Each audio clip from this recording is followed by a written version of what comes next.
In royal history, power wears a crown, but tragedy wears a human face. Behind every throne lies a graveyard of broken heirs, vanished children, shattered queens, and silenced princes. Some died in war, some in silence, some never had a chance. These aren't fairy tales. These are the 33 most devastating tragedies in English royal history.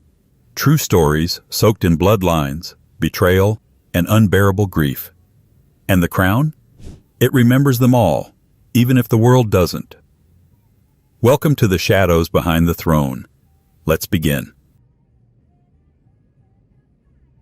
And before we descend any further into these shadows, take a moment to join us. Subscribe to the channel if you're drawn to the stories history tries to bury. And as you listen, tell us where you're watching from and what time it is right now. Day or night, wide awake or barely holding on. These stories tend to find people exactly when they're meant to. 1. The Martyr King at Corfe. It began, as these things often do, with a cup of wine and a forced smile. On the evening of March 18, 978, 15-year-old King Edward rode toward Corfe Castle, unaware that this brief stop would end his short and troubled reign. He had been hunting nearby, as young kings often did, surrounded by the air of fragile confidence that comes with power inherited too early. What awaited him was not a warm meal or familiar embrace, but a knife in the back, literally or otherwise, depending on which version of the story you believe. Corfe Castle wasn't just a royal residence, it was a powder keg. Inside lived his stepmother, Queen Elfrith, and his half-brother Ethelred. To some, this was just a boy king visiting his extended family. To others, it was a lamb walking into a lioness's den, one that had grown tired of waiting for the future to come on its own. Accounts of Edward's death differ wildly, but the broad strokes remain eerily consistent. He arrived at the gates alone, or nearly so. He was offered wine, or perhaps he wasn't. He dismounted, or didn't have time to. Then, suddenly, violently, he was dead. Stabbed, thrown from his horse, buried in secret, or hastily, or reverently, or not at all, depending on whose medieval quill you trust. Either way, the message was clear. He wasn't coming back. His killers were never conclusively identified, which, of course, has only made the tragedy more enduring. The most common accusation falls at the feet of Queen Elfrith, Edward's stepmother and a woman with 1,000 motivations and no alibi.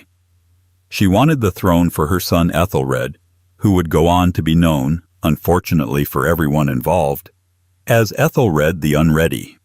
Whether Elfrith ordered the murder or merely benefited from it, history has painted her as the first English royal black widow, the sort of figure whose silence is louder than any confession. But if this was a crime of ambition, it was an oddly amateurish one. Killing a king without planning the aftermath is like stealing the crown, but forgetting to lock the gates. There was no immediate coup, no polished coronation, just confusion and fear. Edward's body was buried in secret at Wareham, a decision that stank of guilt and panic. It took months before he was properly reburied at Shaftesbury Abbey. By then, it didn't matter. The damage was done. The kingdom, already teetering, began to unravel. A dead child king was more than just a dynastic hiccup. It was a spiritual and political fracture. Edward's death wasn't just the loss of a person. It was the loss of a future. His reign had barely begun, and his murder ensured it would never be more than a footnote. Or, as it turned out, a haunting preamble to a century of chaos. The Church, sensing a martyr when it saw one, canonized Edward within a generation. He became Saint Edward the Martyr, a holy figurehead for a very unholy mess. His body, once discarded like an inconvenient truth, became a relic. Pilgrims wept at his tomb. Miracles were reported. Candles were lit. Politics became religion. Religion became history. And history, as always, became myth. But the real tragedy here isn't just the murder itself. It's the sickening ordinariness of it. This wasn't a grand battle or noble sacrifice. It was a teenager likely betrayed by people who kissed his forehead hours earlier. It wasn't clean or poetic. It was what royal tragedies so often are. Banal, brutal, and hidden beneath layers of ceremonial respectability. A boy killed by ambition, remembered by theology, and forgotten by everyone except the people who needed his death to mean something. And what of Ethelred, the younger half-brother who inherited a throne greased with blood? His reign would be marked by disaster after disaster. Viking invasions, national collapse, internal betrayal. Ethelred the Unready wasn't so much unprepared as he was cursed. History gave him a crown and a poisoned legacy and asked him to smile for the tapestries. Some claimed he was haunted by guilt, by fate, by the ghost of his brother. Others claimed he simply wasn't up to the task. But maybe the real curse wasn't on Ethelred at all. Maybe it was on England. Because what followed Edward's death wasn't just a rough patch. It was a series of escalating catastrophes.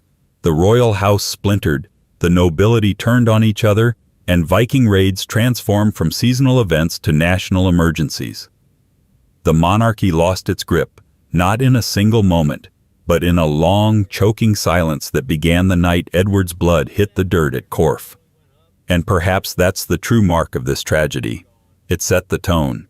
It whispered something awful into the bones of English kingship. That power taken by betrayal never sits quietly. That murder writes longer legacies than coronations. That sometimes the death of a child doesn't end a story, it starts one. Which brings us, inevitably, to the next era of royal agony. Not a single blow, but 1,000 slashes over 2 decades, as an entire dynasty tried, and failed, to outrun the shadow of its own cowardice. Because when you kill a king and pretend nothing happened, you don't just doom his legacy.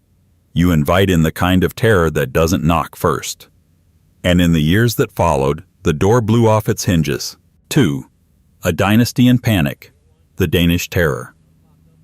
At some point, the enemy stopped coming by sea. They started arriving by memory. In the early 1000s, the English royal family wasn't simply under siege, it was being unmade from the inside out. King Ethelred II, better known by the unflattering nickname the Unready, sat on a throne that felt more like a target, while his household lived like tenants of a haunted kingdom. If Edward the Martyr's death at Corfe had cracked the surface of royal legitimacy, the Danish invasions broke it wide open. Over 2 decades, what had been an English monarchy became something more tragic and more terrifying. A court constantly in flight, looking over its shoulder, unsure whether it was still ruling or merely running. The fear was not theoretical. It came with names, sails, and fire. The Danes had been raiding English shores for generations, but in Ethelred's time the danger became systemic. They didn't just raid, they stayed. Year after year, they landed, burned, negotiated, broke promises, demanded payments, and returned in greater numbers. This wasn't piracy, it was strategy. What began as harassment soon curdled into invasion, then into occupation, then into something stranger. A regime change so gradual, the crown didn't notice it was slipping until it hit the floor. To say Ethelred was unready is both true and unhelpful. The word comes not from laziness but from the Old English unraid, meaning poor counsel. And that much is beyond dispute. His decisions, or perhaps more accurately his inability to make any that stuck, left the kingdom flailing. He trusted the wrong men. He bought temporary peace with massive tributes, known as Danegeld, effectively paying invaders to pause their destruction. It worked just long enough to bankrupt the treasury, deepen public resentment, and convince the Danes that England was both rich and weak. Inside the royal household, the panic turned personal. Queen Emma of Normandy, Ethelred's second wife, was a foreign princess thrust into a court at war with itself. Her children, future kings among them, grew up in a world of shifting allegiances, midnight departures, and whispered betrayal. One day, they were heirs. The next, they were refugees. In 1013, the worst came true. The Danish king, Sweyn Forkbeard, conquered England, and the royal family fled to Normandy. Emma, her young sons, and her uneasy husband crossed the Channel not as diplomats, but as evacuees. There is no coronation ceremony for the exiled. This wasn't just a political inconvenience. It was trauma. Imagine a royal child waking up in a foreign land, surrounded by people who spoke a different dialect, who saw their family as both noble and pitiful. Imagine watching your father's rule dissolve in real time, not with a dramatic fall in battle, but with ships slipping away in the night. These weren't the makings of legend. These were the makings of dysfunction. What these children inherited wasn't just a crown, it was the memory of collapse. Sweyn Forkbeard didn't last long as England's new king. He died in 1014, just weeks after his triumph, and Ethelred returned, briefly restored, but permanently shaken. His second attempt at kingship was even worse than the first. The kingdom was fractured. His reputation was beyond repair. His sons were either too young or too compromised, and the Danes weren't gone. Sweyn's son, Canute, had inherited both his father's army and his ambition. Within 2 years, Ethelred was dead. Within 5, Canute was king of England.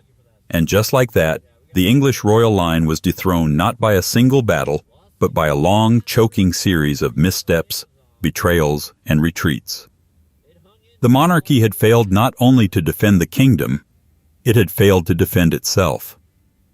There were no last stands, no stirring speeches, no glorious deaths.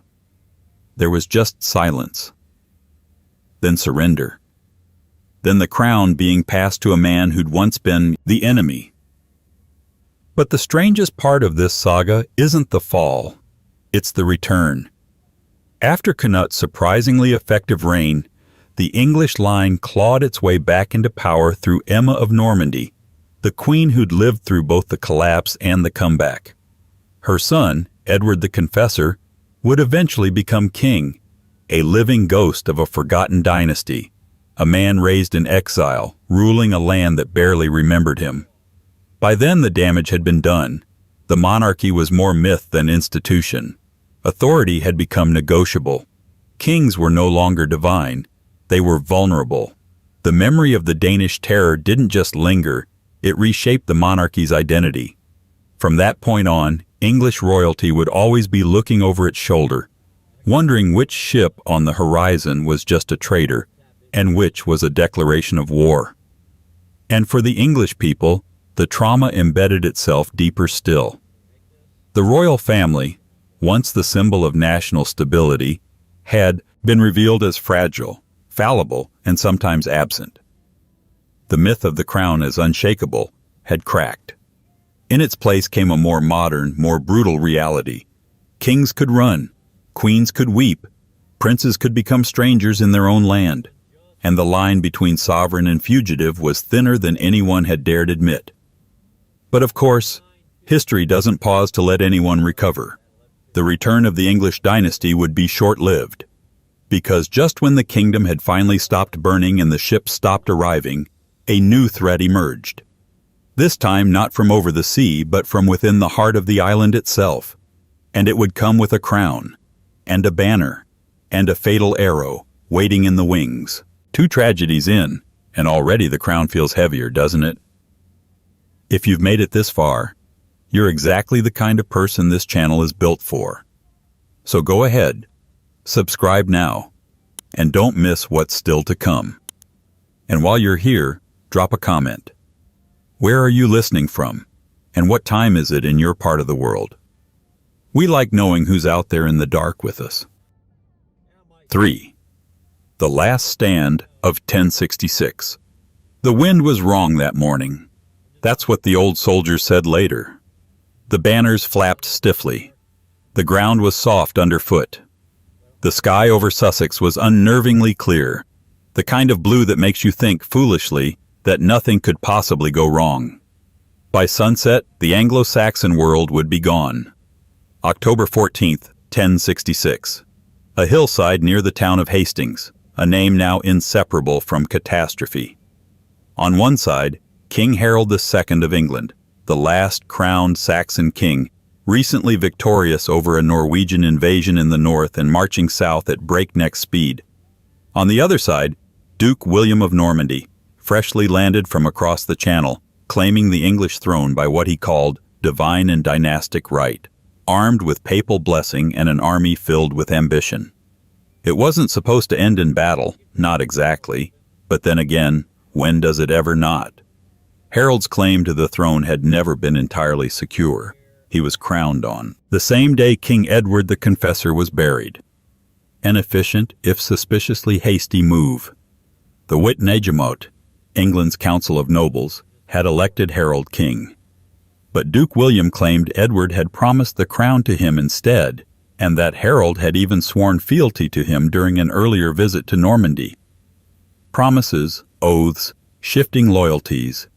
It was the sort of murky legal fog in which armies tend to assemble. So William invaded, not cautiously, not diplomatically. He crossed the sea with a fleet and a cause, confident enough to bring prefabricated castles and a banner supposedly sent from the Pope himself. This wasn't just a land grab. It was a holy conquest in a tent made of canvas and certainty. Harold, for his part, had just come off a different battlefield, where he'd defeated and killed Harald Hardrada of Norway at Stamford Bridge. It was a brutal, exhausting victory, and it came at a cost. Harold's army was tired, his best men depleted, and his momentum already spent.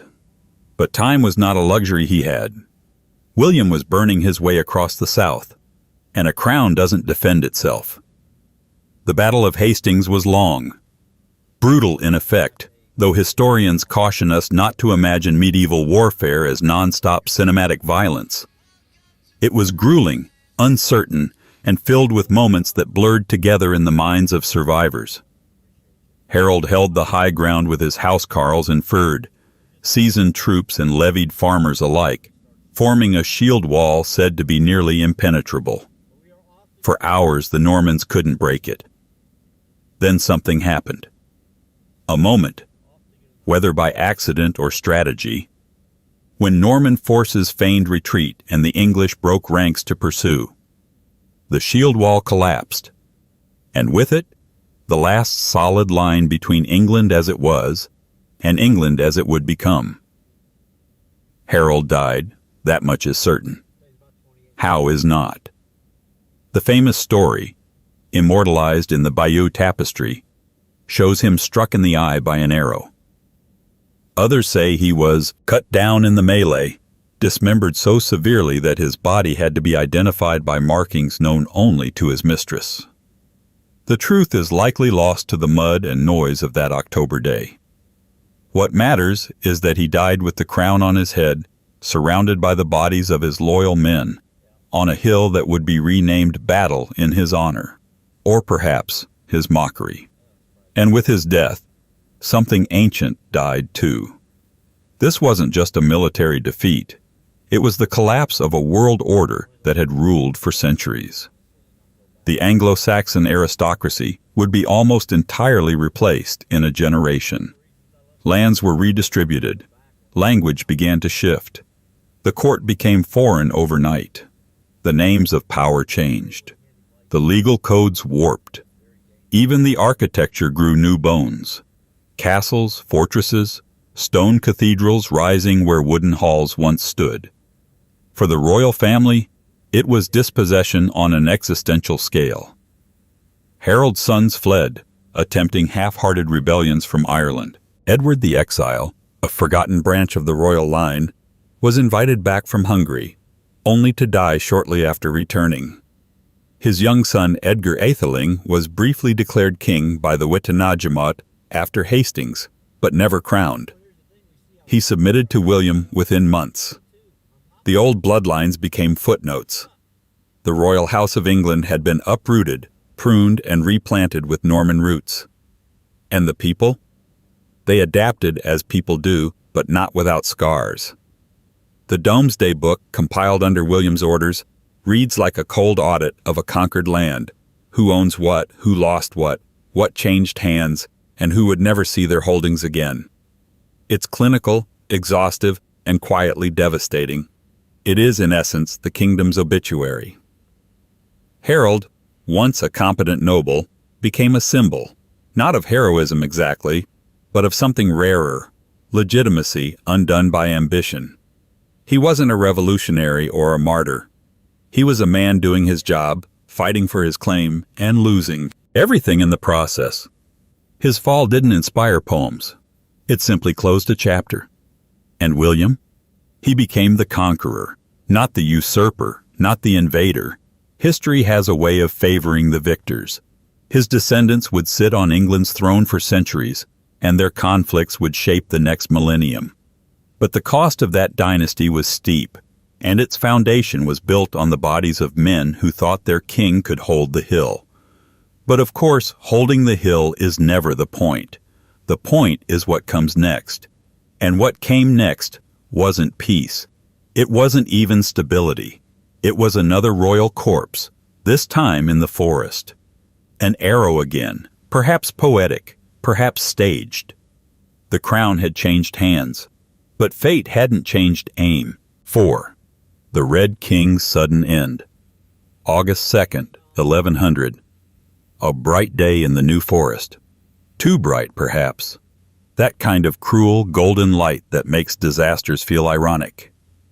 King William II, better known as William Rufus for the ruddy flush of his face and temper, rode out for a hunt. He didn't come back. He had no wife, no children, no heir. What he had instead was a reputation, sharp-tongued, unpredictable, and politically prickly. His court was loud and irreverent, his relationships complicated, and his popularity with the church was, let's say, lacking. He ruled with something between defiance and flamboyance, a king who seemed to enjoy walking the line between authority and instability. And that morning, he rode into the forest with a small group of noblemen, including his younger brother Henry and a baron named Walter Tyrrell. What happened next is history, or myth, depending on how much you enjoy conspiracies. The official story is clean and accidental. Tyrrell shot an arrow at a stag, missed, and hit the king instead, right through the chest. The king collapsed, bled out, and died almost instantly. A tragedy of misdirection, a royal casualty of sport. Nothing more. Except, everything about the incident feels just a little too convenient. For one, Walter Tyrrell fled immediately. He didn't stay to explain, didn't return to court, didn't attend the funeral. He crossed the channel to France within days, as if accidentally killing the king with a rogue arrow wasn't just a tragedy, but a death sentence. No one chased him. No one tried to bring him to justice. It was, strangely, as if everyone had silently agreed to let the matter end exactly there. Meanwhile, Henry, William's brother, who had been part of the same hunting party, wasted no time mourning. He rode straight to Winchester, secured the royal treasury, and within 48 hours was crowned King Henry III at Westminster Abbey.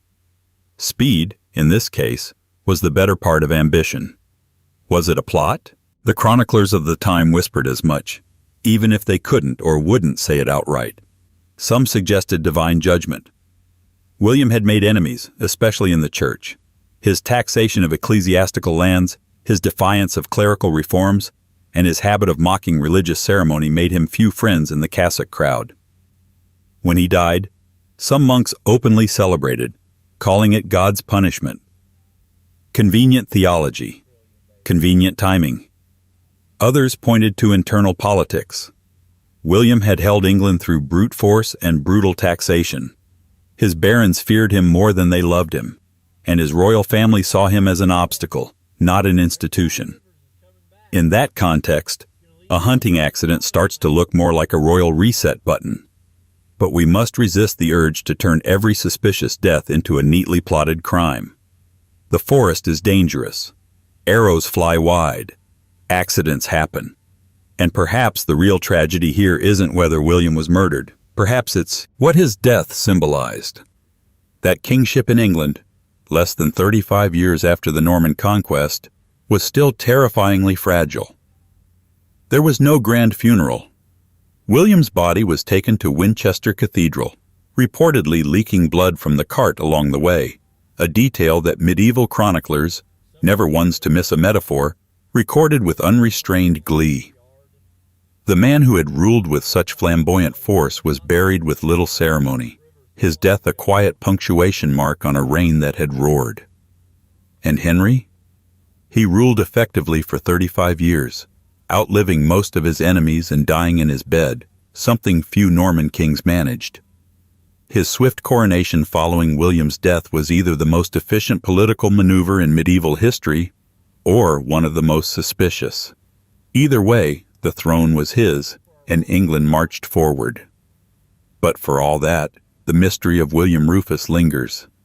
He is one of the only English kings to die in a supposed accident still steeped in active historical suspicion. His personality, a volatile blend of arrogance, wit, and defiance, seems to demand a more dramatic end than a stray hunting arrow. He died without a dynasty, without a war, without even a scandal big enough to be recorded as fact. Just a sudden fall, a sharp silence, and a younger brother ready to step into his boots. And perhaps that's why the tragedy sticks. Not because it changed everything, but because it revealed something that would haunt the English crown for centuries. Even a king at the height of his power is one arrow away from oblivion. But William's death wasn't just a story about sudden loss. It was a prologue. Because while the Red King left no heir, his brother Henry did. One legitimate son, William Atheling, groomed to inherit the crown, raised to stabilize a dynasty, adored by the court. A boy who would soon board a ship in calm weather, with every future tied to his name, and who, like his uncle, would never reach the shore. 5. The White Ship Disaster. There was no storm, no invasion, no sudden gust of divine wrath. The sea was calm. The wind was kind. The harbor lanterns of Barfleur in Normandy flickered peacefully in the cold November air. And yet, by dawn, nearly every passenger aboard the White Ship was dead. Among them, William Atheling, the only legitimate son of King Henry III of England, heir to the throne, crown jewel of a fragile dynasty, gone in a single night, leaving behind a royal succession crisis so profound it would plunge the kingdom into a civil war that lasted nearly 2 decades. The White Ship was no ordinary vessel. It was state-of-the-art for its day, fast, luxurious, boasting the best crew the Channel had to offer. Its passenger list read like a who's who of the Anglo-Norman elite, royal relatives, high-ranking nobles, political favorites. And at the heart of it all was William, just 17, already titled Duke of Normandy and hailed as the next king. He was the golden boy of Henry II's reign, educated, respected, and crucially legitimate. His claim to the throne was not just secure, it was essential. That night, November 25th, 1120, 2 ships were to sail for England. The king's own vessel, which left earlier in the evening, and the White Ship, which lingered behind. Accounts suggest the delay was due to revelry, a celebration of youth, power, and privilege. The nobles on board were reportedly in high spirits, drinking and boasting. There was confidence, perhaps too much. After all, this was the heir of England and the future of the realm. What could possibly go wrong? At some point during the crossing, the ship struck a submerged rock just outside the harbor. It tore open. Water rushed in, and very quickly the future of England began to drown. Only one man is known to have survived, a butcher from Rouen, clinging to debris until morning. His account, understandably, was sparse. What we do know is that William Atheling may have initially escaped in a smaller boat, but returned to try and save his half-sister, Matilda Fitzroy. That decision, noble, emotional, or simply impulsive, was his last. The boat was overwhelmed. He vanished beneath the waves. When news reached King Henry, it's said he never smiled again. That could be poetic license, but the sentiment remains. His reaction was not just a father's grief, but a monarch's recognition that his entire political architecture had just collapsed. Because William wasn't just a son, he was the anchor holding together a careful web of promises, treaties, and loyalties. With him gone, the succession became a void. Henry had no other legitimate sons. His other children, many born out of wedlock, could not inherit, which meant he had to do something no English king had successfully done before: name a daughter, Empress Matilda, as heir. To say the barons were uneasy is an understatement. They took the oath. They pledged support, and many of them, as we'll see, promptly ignored that oath the moment Henry died. But we're getting ahead of ourselves. Let's sit with the white ship a little longer. What makes this tragedy so devastating isn't just the number of dead, though by some estimates over 300 people perished, but the fact that it was preventable, avoidable. The king had been invited to sail on the white ship but had declined. The vessel was capable. The weather was favorable. And yet, because of a single sharp rock, the fate of an entire dynasty changed. In the centuries that followed, the sinking of the white ship became shorthand for royal fragility. It was the Titanic of its age, except instead of luxury, hubris, or engineering pride, it was political centrality that sank. The monarchy had built its future around one boy and lost it all in the dark, frigid waters of a French harbor, and England paid the price. What followed was not peace, nor an orderly transition. When Henry I died in 1135, the succession he had tried to secure unraveled almost instantly. Matilda, his daughter and chosen heir, was challenged by her cousin Stephen, who seized the crown in a whirlwind of opportunism. The oaths sworn to her were forgotten.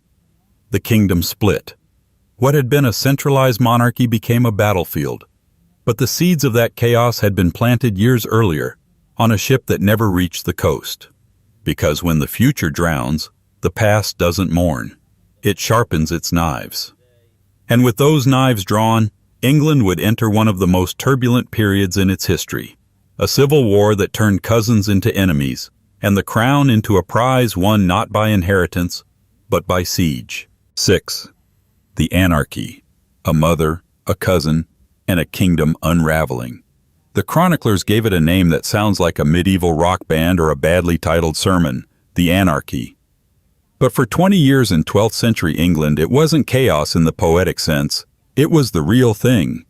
It was war without rules, allegiance without loyalty, and family without forgiveness. A nation ruled by siege towers, empty promises, and the bitter taste of power torn in two. The roots of this collapse go back, inevitably, to the white ship.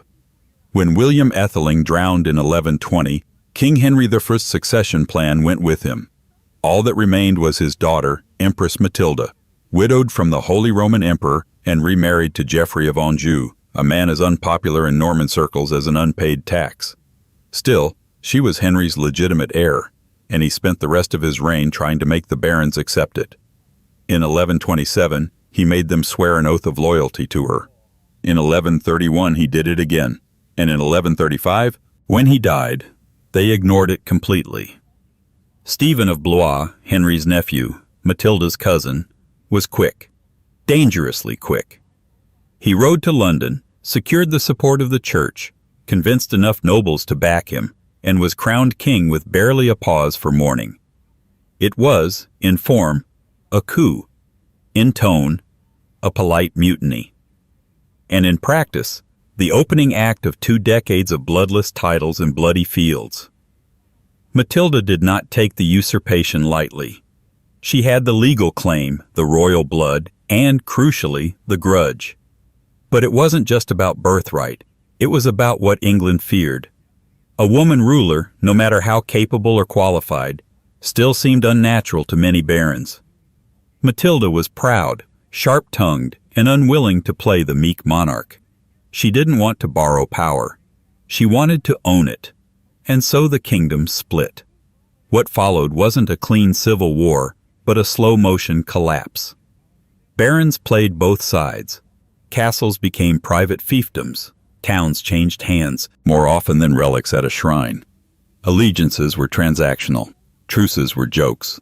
Neither Stephen nor Matilda could secure a knockout blow, so the war dragged on like a feud between siblings who forget what started the fight but refuse to lose. In 1141, Matilda came tantalizingly close. At the Battle of Lincoln, Stephen was captured and imprisoned. It should have been over. She entered London, ready to be crowned. But her rule lasted only weeks. Her arrogance, her refusal to flatter the right bishops, her open disdain for certain customs, these weren't crimes, but they were enough. London turned against her. She fled. And Stephen, miraculously, was restored. The middle years of the conflict were especially grim. Chroniclers wrote that Christ and his saints slept, which was less a theological statement than a bleak admission. No one was in charge. There were no taxes, because there was no government. There was no law, because no one agreed who the law came from.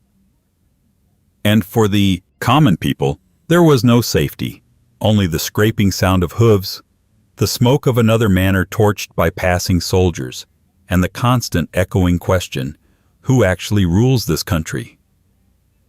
The answer kept changing. Stephen tried to secure his line by naming his own son Eustace as heir. Matilda, meanwhile, focused on her son, Henry, a boy raised in the shadow of war who would eventually become King Henry II. But before any resolution, there had to be exhaustion. By the early 1150s, the war had burned itself out. Eustace died unexpectedly, and with him went Stephen's hopes of founding a dynasty. By 1153, the two sides reached a compromise. Stephen would remain king for life, but Henry, Matilda's son, would succeed him.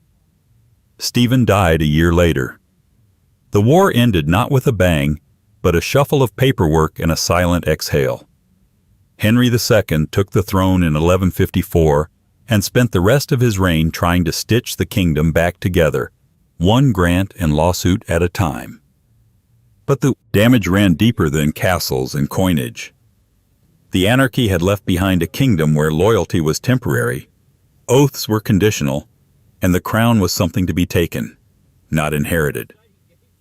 For the royal family, it was perhaps the most personal of all political tragedies. Cousins turned enemies, siblings in name only, children raised not in court, but in campaign tents. Matilda never ruled England in her own name, but her son did. And yet, she never forgave the betrayal. Not really. Nor did England forget what happens when a dynasty hands off the crown to ambition instead of order. And this tragedy of a monarchy tearing itself apart from the inside, wasn't the last of its kind. Because as Henry II grew old, the cycle would repeat itself. Royal children raised in the glow of succession would once again turn against their own blood, especially the one crowned too early, the one born to rule beside his father, until he chose to rule against him. 7. The death of the young king. He was crowned while his father still wore the crown. That should have been a warning. Henry the young king, son of King Henry II and Queen Eleanor of Aquitaine, was the first and only heir in English history to be crowned during his father's lifetime without ever actually ruling. He was not a king in practice, only in title, a walking promise, a figurehead polished for the future, held just close enough to power to admire it, but never close enough to wield it. A gilded cage lined with ermine.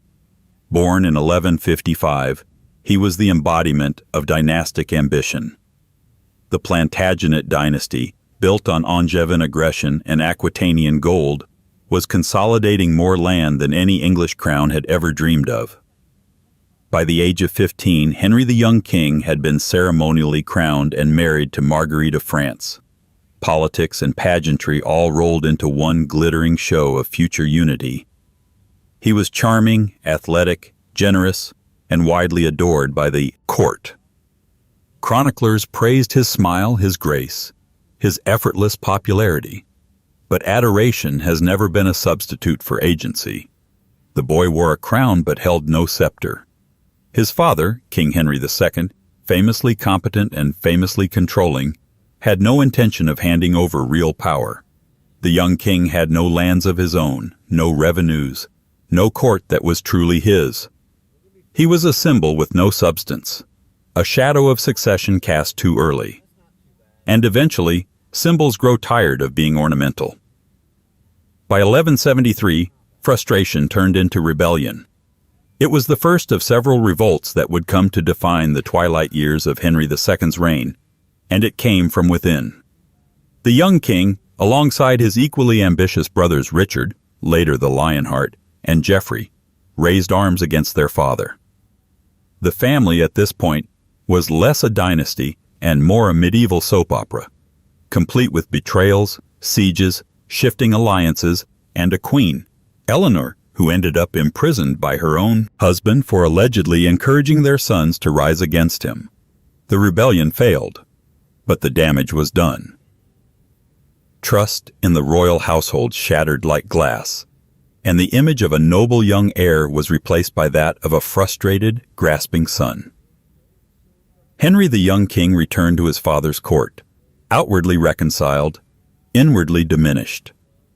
Still beloved by many, still dazzling in tournaments, but spiritually adrift. He wandered, literally. He roamed from court to court in France, showering the poor with gold one moment, gambling away fortunes the next. He hosted tournaments not out of royal obligation, but because they were the only place he could truly rule.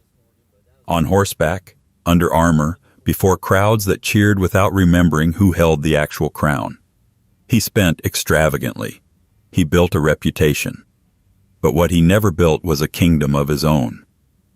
In 1183, sick with dysentery and likely weakened by years of restless wandering, Henry the young king died near Martel in Limousin. He was 28. And just like that, the monarchy lost more than an heir. It lost a mirror. Because in the young king's short, turbulent life, the Plantagenets could see their own reflection. Immense potential marred by internal warfare, charisma without control, and familial love poisoned by the politics of inheritance. His father, Henry II, reportedly broke down upon hearing the news. The death of a son is grief enough. The death of a son with whom reconciliation had never truly come is something else entirely. It wasn't just loss. It was failure. Henry the young king had been his heir, his gamble, his attempt to secure a dynasty while he still lived. And now, that future lay in a hastily buried tomb, covered not with royal banners but the dust of too many miles. He was buried at Rouen Cathedral. His tomb bears the inscription, "Here lies Henry, King of England, son of Henry II, who died while still alive." The irony is rich.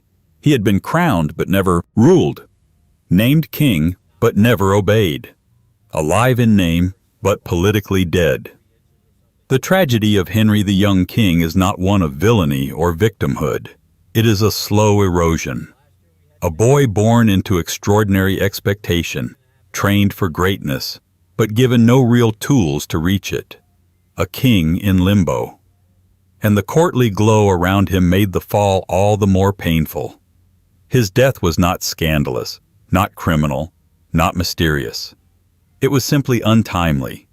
And in the absence of clear wrongdoing, history struggles to make sense of it.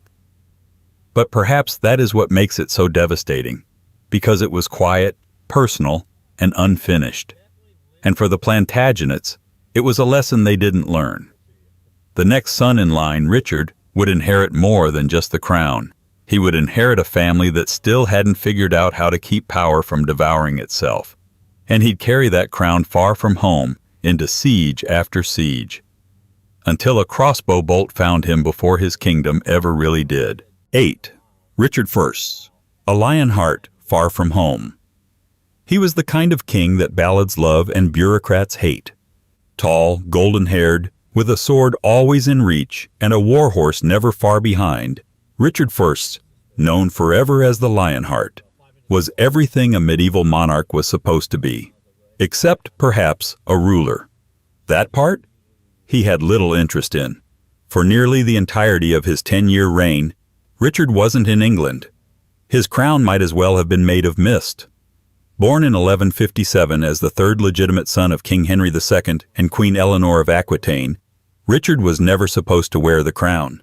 But as the young king died in rebellion and Geoffrey met an early grave, the path to succession cleared itself, not through design but through absence.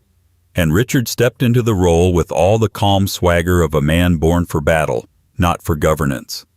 He became king in 1189 and left for the Third Crusade almost immediately.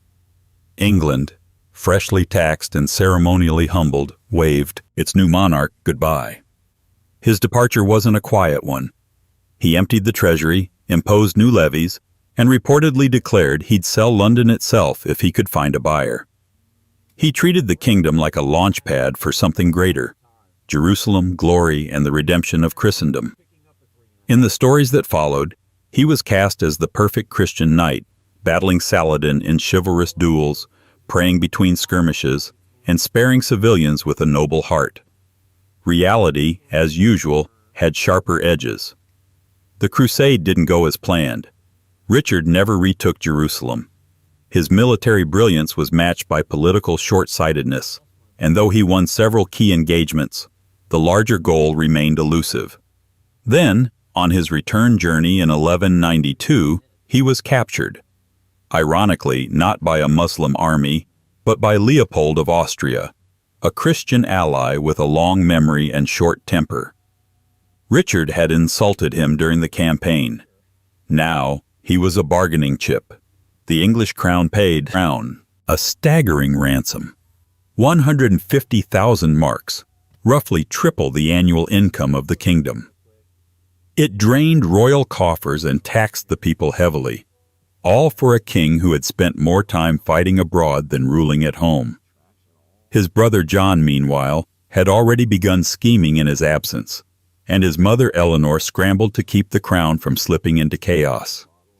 Richard returned to England briefly, dealt with the immediate threats, and, predictably, left again. France was now his obsession. Defending his territories in Normandy, Aquitaine, and Anjou became his new crusade. He waged war against Philip II of France with the same fervor he'd once shown in the Holy Land. He was not building a state. He was defending an empire, one drawn more by blood than by borders. In 1199, while besieging the tiny castle of Châlus-Chabrol in central France, Richard was struck by a crossbow bolt. Infection set in. The wound worsened. He died on April 6th. Just like that. No grand battlefield, no climactic duel. Just a minor skirmish over a local feud that barely registered in the chronicles of the time. A king brought down not by an army, but by a bolt loosed by a teenager defending his home. And yet, Richard's death shook the dynasty. He left no legitimate children, no heirs. His youngest brother, John, inherited the crown, a man widely distrusted, politically unstable, and already infamous for disloyalty. Richard, for all his glory, left England broke, fractured, and leaderless. The Lionheart's roar had faded, and in its place came the long, low hum of administrative collapse. The irony of Richard I's reign is how little he actually governed. He spent less than 6 months total in England. He spoke little English. He saw the kingdom not as a homeland, but as a source of funding and legitimacy. His charisma was legendary, his military genius rarely contested. But his sense of statecraft was, at best, improvisational. England adored the image of him, mighty, Christian, unstoppable. But when the time came to collect taxes for his wars or ransom his freedom, the image demanded a price the people couldn't afford. Still, death has a way of perfecting reputations. The legends grew. Poets turned Richard into a model of chivalry. Chronicles remembered his bravery, not his absence. Even centuries later, in the reign of another Richard, the first Lionheart would be held up as the ideal king by those too far removed to remember how thin his legacy truly was. But history, ever patient, doesn't forget. It simply waits. Because in the power vacuum Richard left behind, the real damage began. His brother John, now king, carried none of his charisma and all of his flaws. And worse still, a shadow lingered over John's reign. A boy, once whispered about in court, now missing entirely. A teenager with a stronger claim than John ever had. Because before John was king, he was a guardian. And the boy he guarded was never seen again. 9. The vanishing of Prince Arthur. In 1203, a boy disappeared. Not just any boy, the boy. The rightful heir, the teenage prince with the Plantagenet blood and the strongest legal claim to the English throne. His name was Arthur of Brittany, and by the time he vanished, he had already become more than a person. He was a symbol of hope, of rebellion, of royal legitimacy. His absence would haunt the crown for generations. Arthur was the posthumous son of Geoffrey Plantagenet, the fourth son of Henry II and brother to both Richard the Lionheart and John. This made Arthur, by the rigid rules of primogeniture, a direct heir to the throne after Richard's death. Richard himself had reportedly favored Arthur during his lifetime. But when the Lionheart died in 1199, the throne didn't go to Arthur. It went to John. The reasons for this are as much about politics as lineage. Arthur was young, only 12. He lived in Brittany, a duchy with its own ambitions and loyalties. He was raised among the French, not the English or Normans. John, on the other hand, was a known quantity, an adult, a veteran of royal politics, and, crucially, present. But legitimacy doesn't quietly fade, and Arthur's claim didn't vanish with his uncle's coronation. Instead, it became a rallying point. Especially in France, where King Philip II, John's greatest rival, recognized Arthur as the rightful King of England and Duke of Normandy. Almost immediately, Arthur's existence became a diplomatic weapon, a pawn in the chess game between Plantagenet and Capetian power. By 1202, Arthur had done more than simply exist. He had rebelled. With French backing, he gathered support among disgruntled nobles and launched a campaign against John's territories in western France. The teenage prince, surrounded by ambitious adults and ancient grudges, laid siege to his grandmother Eleanor's castle at Mirbeau. John moved quickly, arriving with an army and capturing Arthur in the process. It should have ended there, a brief imprisonment, a negotiation, a reluctant treaty. Instead, it turned dark. Arthur was taken to Rouen, and then, nothing. There are no records of a trial, no official announcement, no burial, only silence. By 1203, rumors were flying. Some said Arthur had been murdered on John's orders, stabbed in a fit of rage or drowned in the Seine under cover of night. Others whispered that he'd been moved to secret locations, quietly imprisoned to keep the rebellion at bay. Still others believed he died trying to escape, but none of these accounts were confirmed. All we know is this: Arthur of Brittany, the last legitimate male heir of his line, disappeared while in the custody of King John.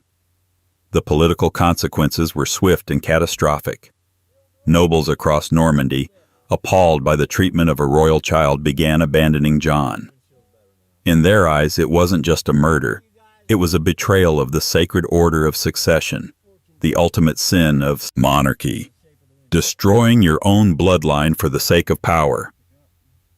Within a year, John had lost nearly all of his ancestral holdings in France. The Plantagenet Empire, carefully built by Henry II, defended by Richard, collapsed like wet parchment. But the personal consequences ran deeper. Arthur's mother, Constance of Brittany, was never the same.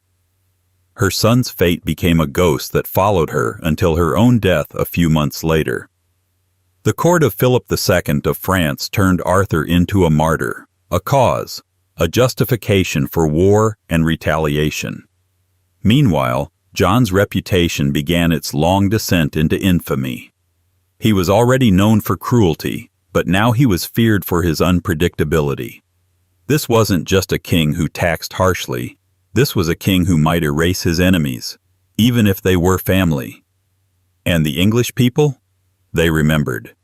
They remembered that their king had once sworn oaths to protect his nephew, that he had taken the boy into custody under the pretense of reconciliation, that he had promised not punishment but safety, and then delivered neither.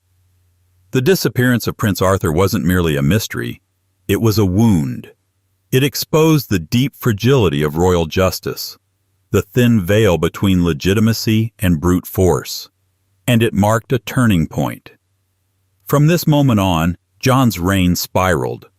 By the time the barons rebelled and forced him to seal the Magna Carta in 1215, it wasn't just taxation or mismanagement they were protesting. It was fear. Fear of a monarch who had already made one boy disappear and might do worse given the chance.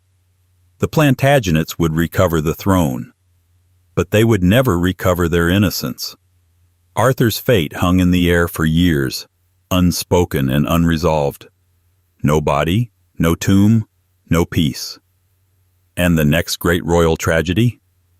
It would not vanish quietly. It would play out in full view between a king and his queen. A marriage that began in ceremony and ended in betrayal, imprisonment, and a deposition that shook the very meaning of kingship. 10. The broken marriage of an anointed queen. At the heart of every royal marriage is a transaction, sometimes of land, sometimes of alliances, and sometimes, when the gods are feeling particularly cruel, of illusions. The union of King Edward II and Queen Isabella of France was all three. It began as a carefully negotiated gesture of peace between England and France. It ended in rebellion, betrayal, and the first ever successful deposition of an English king by his own wife. But even that description feels too clean for what actually happened. Edward II came to the throne in 1307 with all the advantage of lineage and none of the instincts for rule.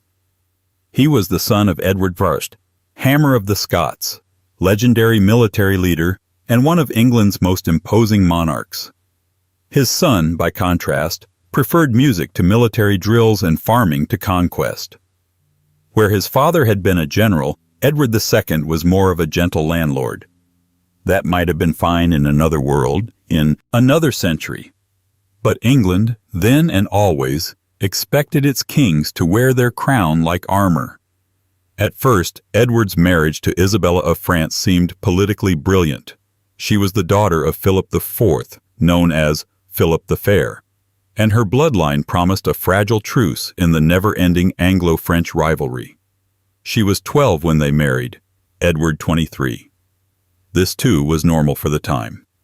What wasn't normal was the role she was expected to play. Not just queen, but a silent witness to a court defined by favoritism, alienation, and eventually hostility. Because Edward, almost from the beginning, had eyes only for one person, Piers Gaveston. Gaveston was no mere companion. He was Edward's favorite, his confidant, and, to many in the court, a man with alarming influence. The king lavished titles, wealth, and honors upon him, often at the expense of the established nobility. When Isabella arrived in England, it was Gaveston, not the queen, who dominated court ceremony, rode beside the king, and received more attention than was politically or socially acceptable. The English barons seethed. Gaveston was exiled, then recalled, then exiled again. Finally, in 1312, he was captured and executed by rebellious lords who had had enough of Edward's stubborn loyalty. His death shook the king, but it did not break his habits. Gaveston's place was soon replaced by another, Hugh Despenser the Younger, a man whose hold over Edward would prove even more destructive. Isabella, now older and increasingly politically astute, endured the humiliation for years. But Despenser's presence was not just a personal insult, it became a matter of national crisis. His accumulation of power, land, and influence alienated almost every major noble family in England. Rebellions erupted. Entire regions declared themselves against the king. And Edward, rather than compromise, doubled down. He clung to Despenser as tightly as he had once clung to Gaveston, as though the loyalty of one man could replace the approval of an entire kingdom. By the 1320s, Isabella had reached her breaking point.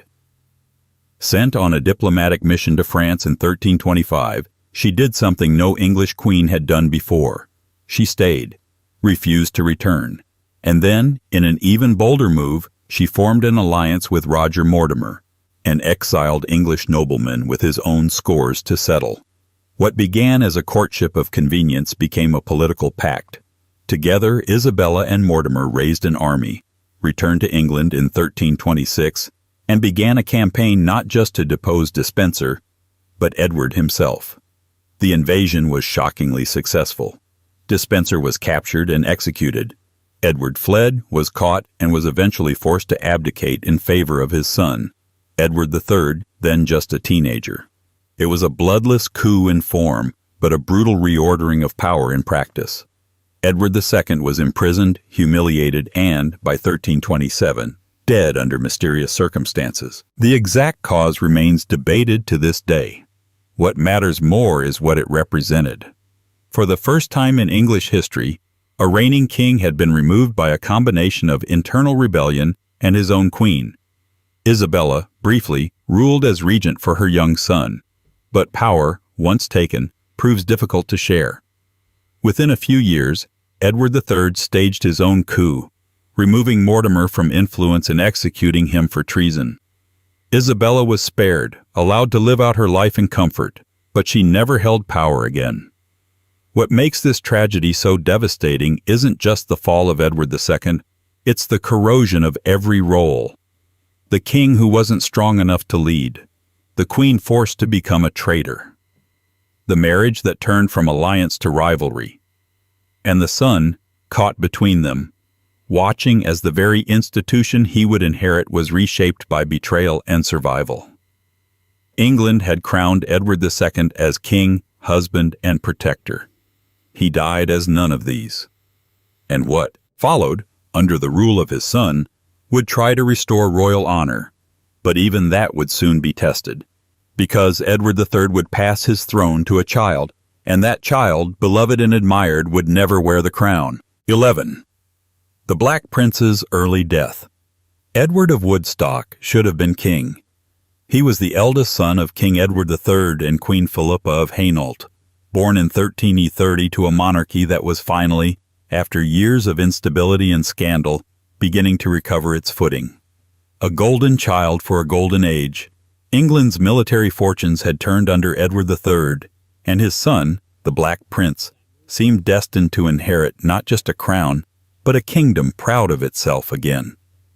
And yet, despite being crowned in expectation, knighted in glory, and feared across Europe, the Black Prince died a full year before his father.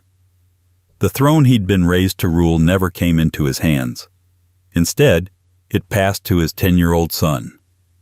And so began another slow-motion tragedy, one in which the legacy of a great prince was not only left incomplete, but passed to a child unprepared for the weight of his inheritance. Edward's life was almost too perfect at first. He was named after his father and grandfather, born into one of the most capable royal households in medieval Europe. From a young age, he was groomed not just to rule, but to conquer. At 16, he joined his father in France during the early years of the 100 Years' War, a sprawling generational conflict that England fought as if history itself were up for grabs.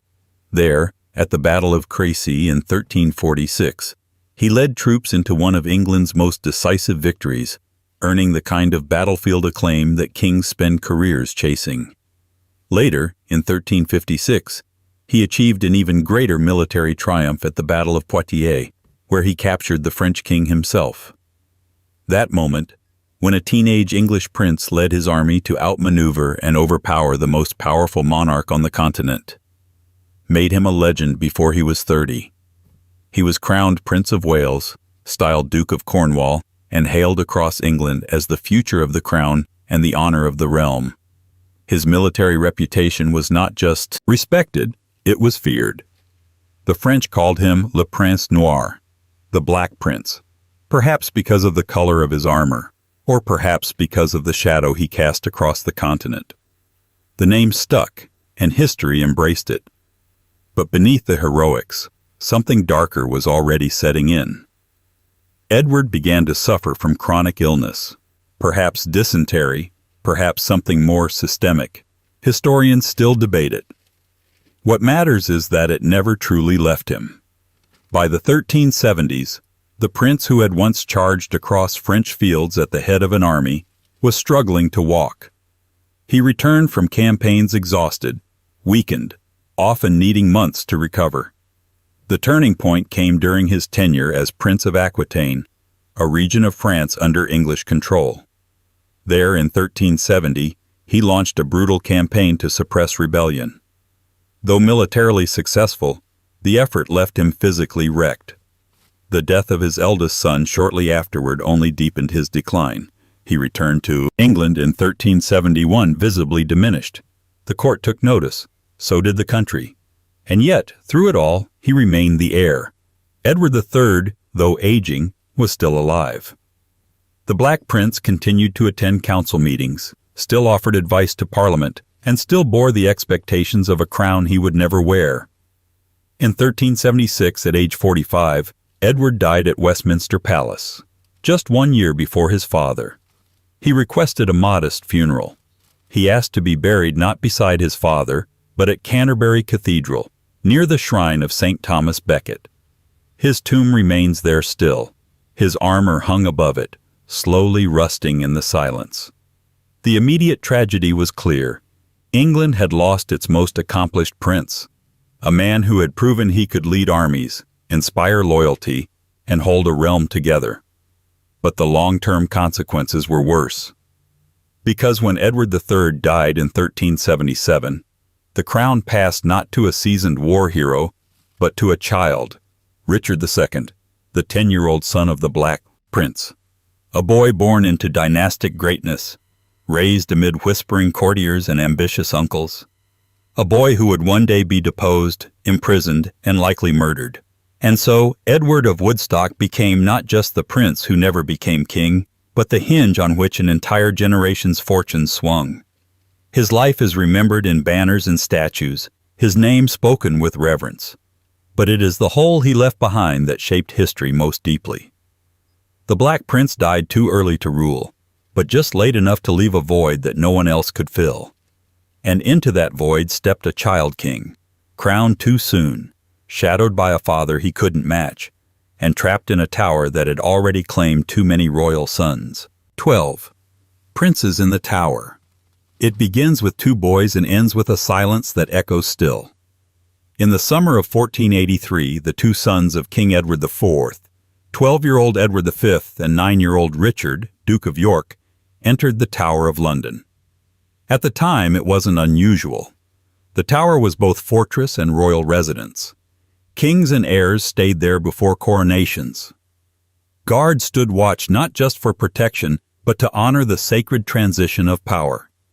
The older boy, Edward V, had just lost his father.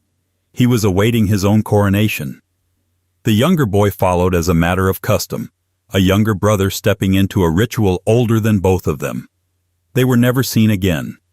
This is the tragedy that has never been resolved, only retold, reshaped, and reheated by 5 centuries of speculation. The facts are few, the documents incomplete, and the players so politically entangled that the truth feels deliberately buried. But here is what we do know. Edward IV died unexpectedly in April 1483, leaving his 12-year-old son as heir and his widow, Elizabeth Woodville, as Queen Mother. The realm was not at peace. Factions bristled beneath the surface. The boy's uncle, Richard, Duke of Gloucester, was named Lord Protector. He had been loyal to Edward IV in war and peace, a man of stern reputation and calculated ambition. At first, his appointment looked like stability. Then it unraveled. Richard took custody of the young king during his journey to London. He quickly moved to control the council. Days later, he placed the boy in the Tower for his safety. Shortly after, Richard arrested and executed key figures from the Woodville faction, most notably the boy's uncle, Earl Rivers. Soon after, the younger brother, Richard, Duke of York, joined his sibling in the Tower. The coronation was postponed, then cancelled, then forgotten. On June 26, 1483, Richard declared himself king, Richard III. His claim rested on a now-lost sermon and an act of parliament, known as Titulus Regius, which declared Edward IV's marriage to Elizabeth Woodville invalid due to a supposed pre-contract. This, Richard argued, made both princes illegitimate. With one legal maneuver, the two boys lost their claim, their titles, and their future. And then, they disappeared. No announcement, no funeral, no official statement.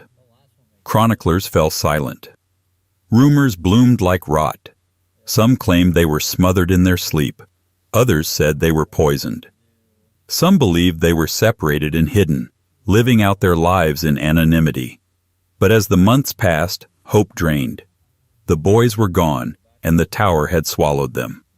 For Richard III, the disappearance was a public stain. Even among those who supported his rule, the mystery clung to him like damp stone. He denied responsibility. There was no trial, no evidence, no confession. But the court knew. The people knew. The silence was louder than any admission. If he wasn't guilty, he was certainly convenient. Yet Richard's reign did not last long enough to rewrite the narrative. In 1485, he was killed at the Battle of Bosworth by the forces of Henry Tudor, later Henry VII, who married Elizabeth of York, the boy's sister, uniting the warring houses of Lancaster and York. With the birth of the Tudor dynasty came a new version of the story, one in which Richard III became the villain of every scene. A tyrant, a child killer, a deformed usurper whose ambition murdered innocence itself. Shakespeare did the rest. But even that narrative, powerful as it was, leaves us with unease. Because no one ever proved how the boys died. No bodies were officially identified. In 1674, workmen at the tower discovered the skeletal remains of two children buried beneath a staircase. Charles II ordered them reburied in Westminster Abbey, in an urn inscribed with their names. Later, forensic investigations raised more questions than answers. Their age and size matched, but nothing else was conclusive. Other theories pointed fingers at the Duke of Buckingham, or even at Henry VII himself, who had motive to eliminate rival claimants. And yet, the mystery has become more than just a question of guilt. It is a wound in English royal history, a moment when monarchy turned inward and consumed its own. The Tower, once a place of ceremony, became a tomb with no nameplate. The line between protection and imprisonment vanished. The crown passed from one hand to another, but the stain remained. The true tragedy is not just that two boys vanished. It's that they became expendable. In the ruthless calculus of royal succession, their fate was decided not by their birth, but by the threat their birth posed. They were symbols of legitimacy in an age that feared it. And once they were gone, the silence around them became the most eloquent testimony of all. The princes never ruled, but their absence ruled the story.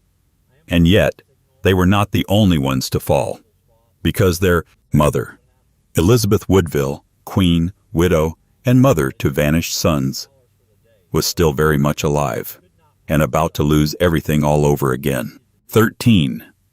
The prince's mother, Elizabeth Woodville's fall from power. In the portraits, she looks composed, regal, almost detached.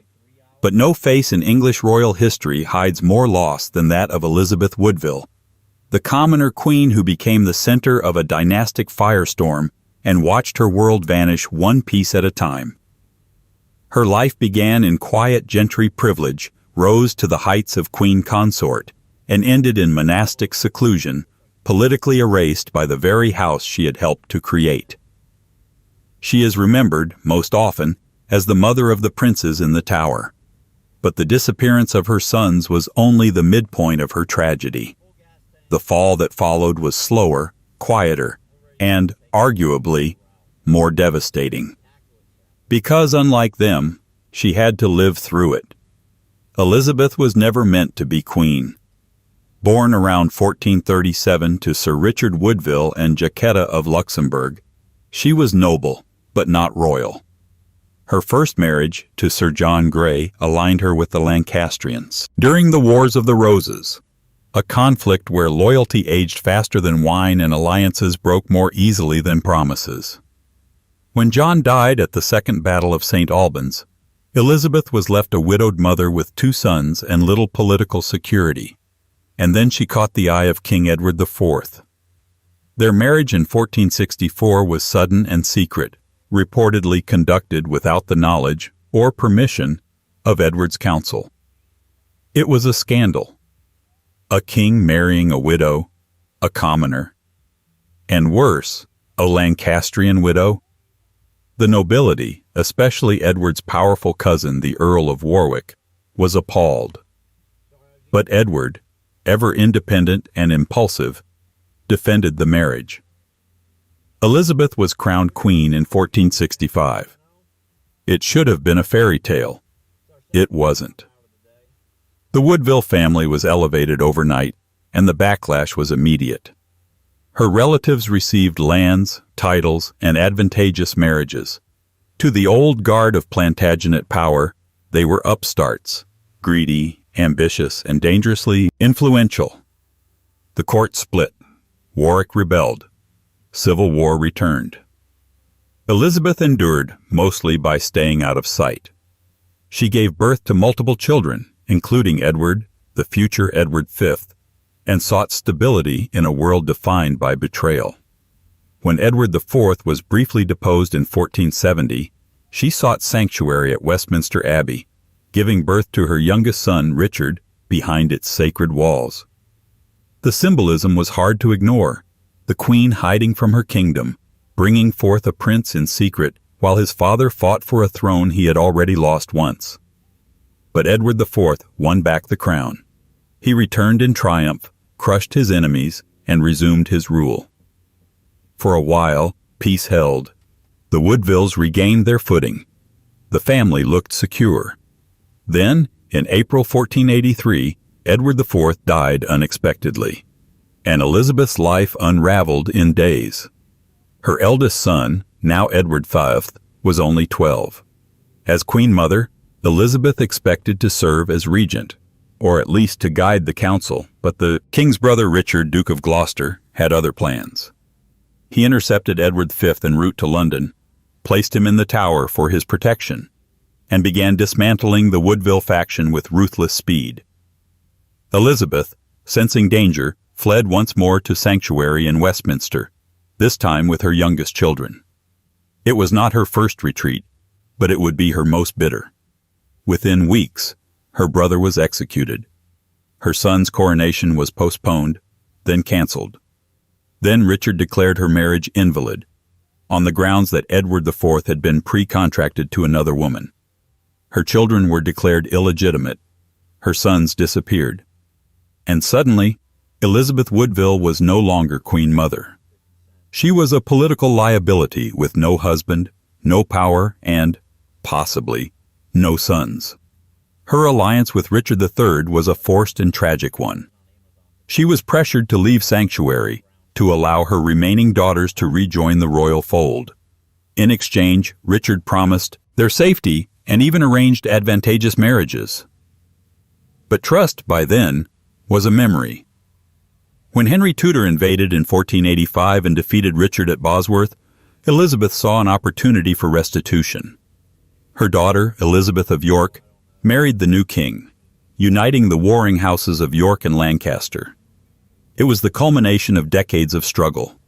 A Tudor king, a Yorkist queen, a new dynasty. But Elizabeth Woodville was not part of the victory.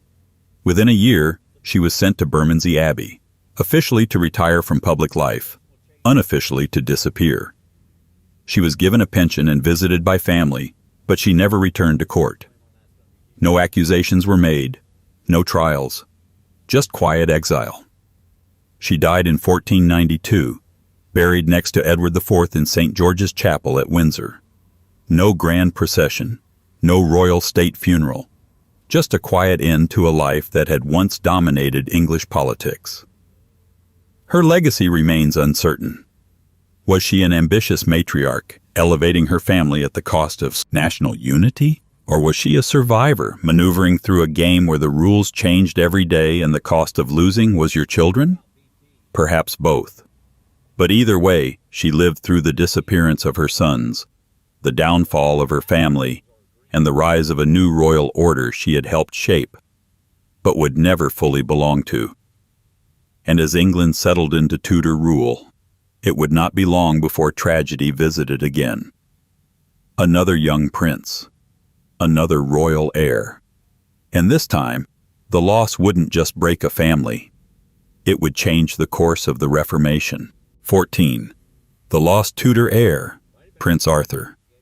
It was supposed to be simple. Secure the dynasty, marry a Spanish princess, inherit the strongest throne in Christendom, and move forward into a golden age. Prince Arthur of Wales had been born to fulfill a prophecy, not one written in stars but drawn up in blood, treaties, and relentless political strategy.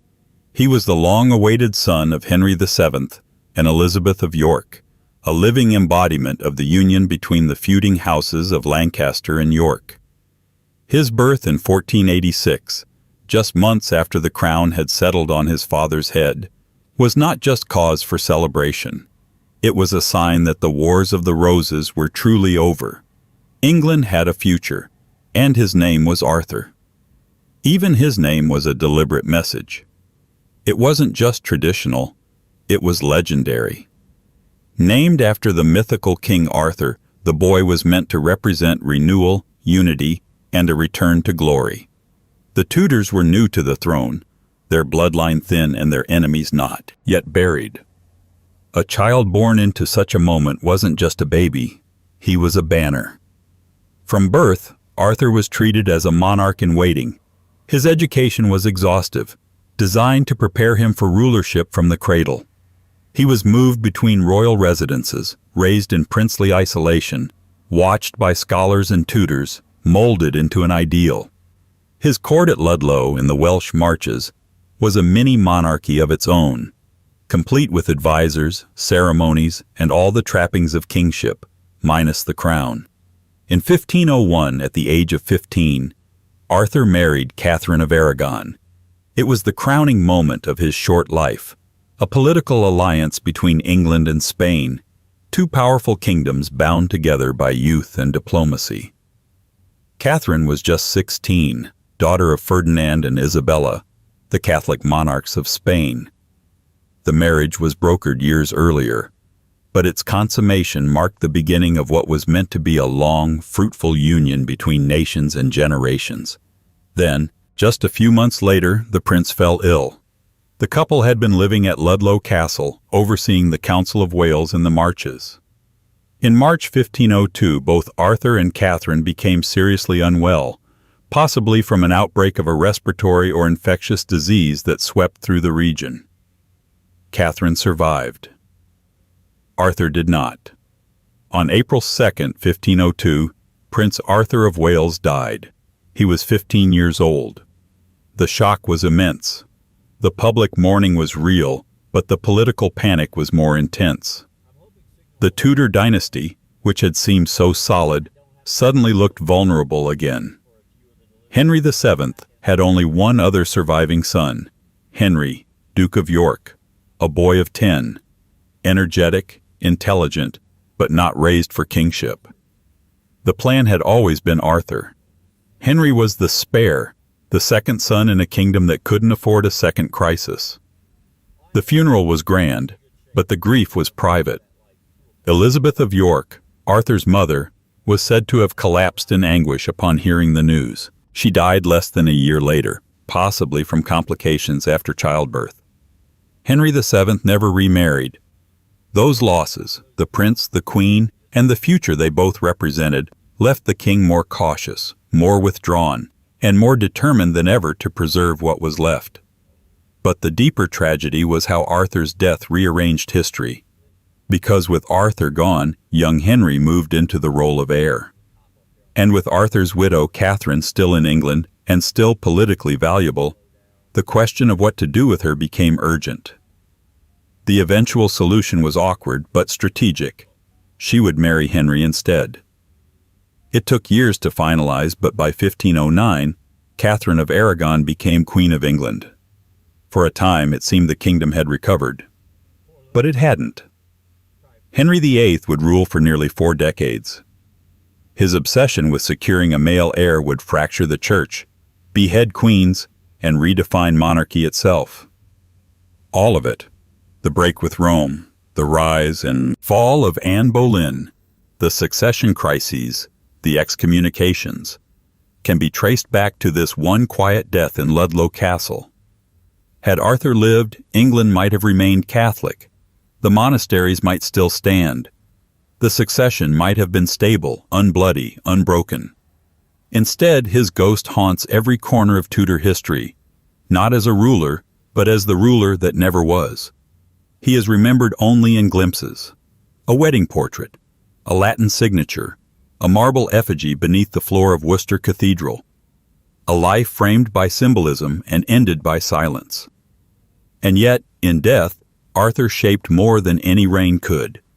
Because the next great Queen of England, his widow, would one day face a fate even more public than his. A scaffold, a crowd, and the sound of a blade closing an era. 15. A Queen's Scaffold. Anne Boleyn.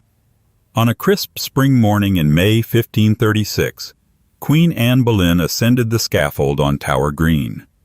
Dressed in a plain gray gown with an ermine-trimmed cloak, she moved with composure, at least outwardly. The crowd, hand-picked and somber, waited in the courtyard of the Tower of London. They had gathered not to witness justice, but theater.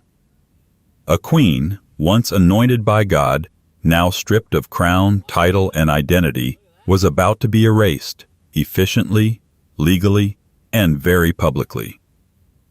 But Anne's downfall had started long before the axe was sharpened. Her story was never meant to end this way. She had been, after all, the woman for whom King Henry VIII had broken with Rome, a dazzling, quick-witted noblewoman who transformed from lady-in-waiting to queen through sheer charm, ambition, and timing. Her relationship with Henry had been a storm from the beginning, passionate, dangerous, and unrelentingly political. She wasn't his first wife, and she certainly wasn't his first obsession. But she was the one who had changed the course of England's religious and political life. For 7 years, Henry had pursued Anne while married to Catherine of Aragon. The Pope refused to grant an annulment, leading Henry to take the English Church out of Rome's authority. Anne became not just a romantic partner, but a theological crisis in a dress. When they finally married in 1533, Anne was already pregnant. Her coronation was extravagant, an unmistakable statement that this queen, unlike her predecessor, would deliver a male heir. She didn't. Her daughter, Elizabeth, was born in September. Henry, deeply disappointed, waited for a son. Anne, desperate to keep her position, became pregnant again, but miscarried, possibly more than once. Each failure to produce a male heir chipped away at her influence. The king's mood darkened, and in a court ruled by whispers, her enemies waited. Anne had never been universally loved. She was sharp-tongued, fiercely intelligent, and politically savvy, but not a figure of compromise. She had replaced a queen many still revered, alienated key nobles, and shown open disdain for those who doubted her rise. Her family had been elevated too quickly, her favor too generously distributed. In a court obsessed with survival, Anne had made too many people feel replaceable. By 1536, her position was fragile. Henry had become increasingly enamored with Jane Seymour, soft-spoken, submissive, and unthreatening, everything Anne was not. And Thomas Cromwell, Henry's chief minister, had shifted from ally to opponent. Whether he acted out of calculation, revenge, or instruction remains debated. What's known is that a case was built, quickly, brutally, and with almost no chance of defense. Anne was arrested in early May, accused of adultery with 5 men, including her own brother, George Boleyn. The charges were scandalous and, most historians agree, fabricated. The evidence was flimsy, the confessions coerced or imagined, and the timeline riddled with contradictions. But the outcome had been decided before the trial even began. Anne was found guilty of adultery, incest, and conspiring to kill the king. The sentence, death. Her so-called lovers were executed first. Then, on May 19th, Anne followed.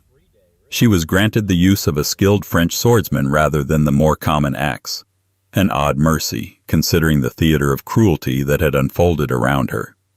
Her final words, spoken before kneeling, were respectful to the king. Whether out of genuine affection, fear, or political savvy, she said nothing to accuse or resist. She died cleanly, in one stroke. And just like that, the second queen of Henry VIII was gone. 2 days later, he married Jane Seymour. Within weeks, Anne's name was erased from prayers, records, and royal memory. Her daughter, Elizabeth, was declared illegitimate. Her family's fortunes collapsed. Her brother's headless body was buried near hers in the Tower grounds. But Anne did not disappear. She lingered, in rumors, in cautionary tales, in the shadow of every woman who followed her. Because no one could forget what she represented, a queen who had changed the kingdom's religion, married for ambition, and died for power she never truly controlled.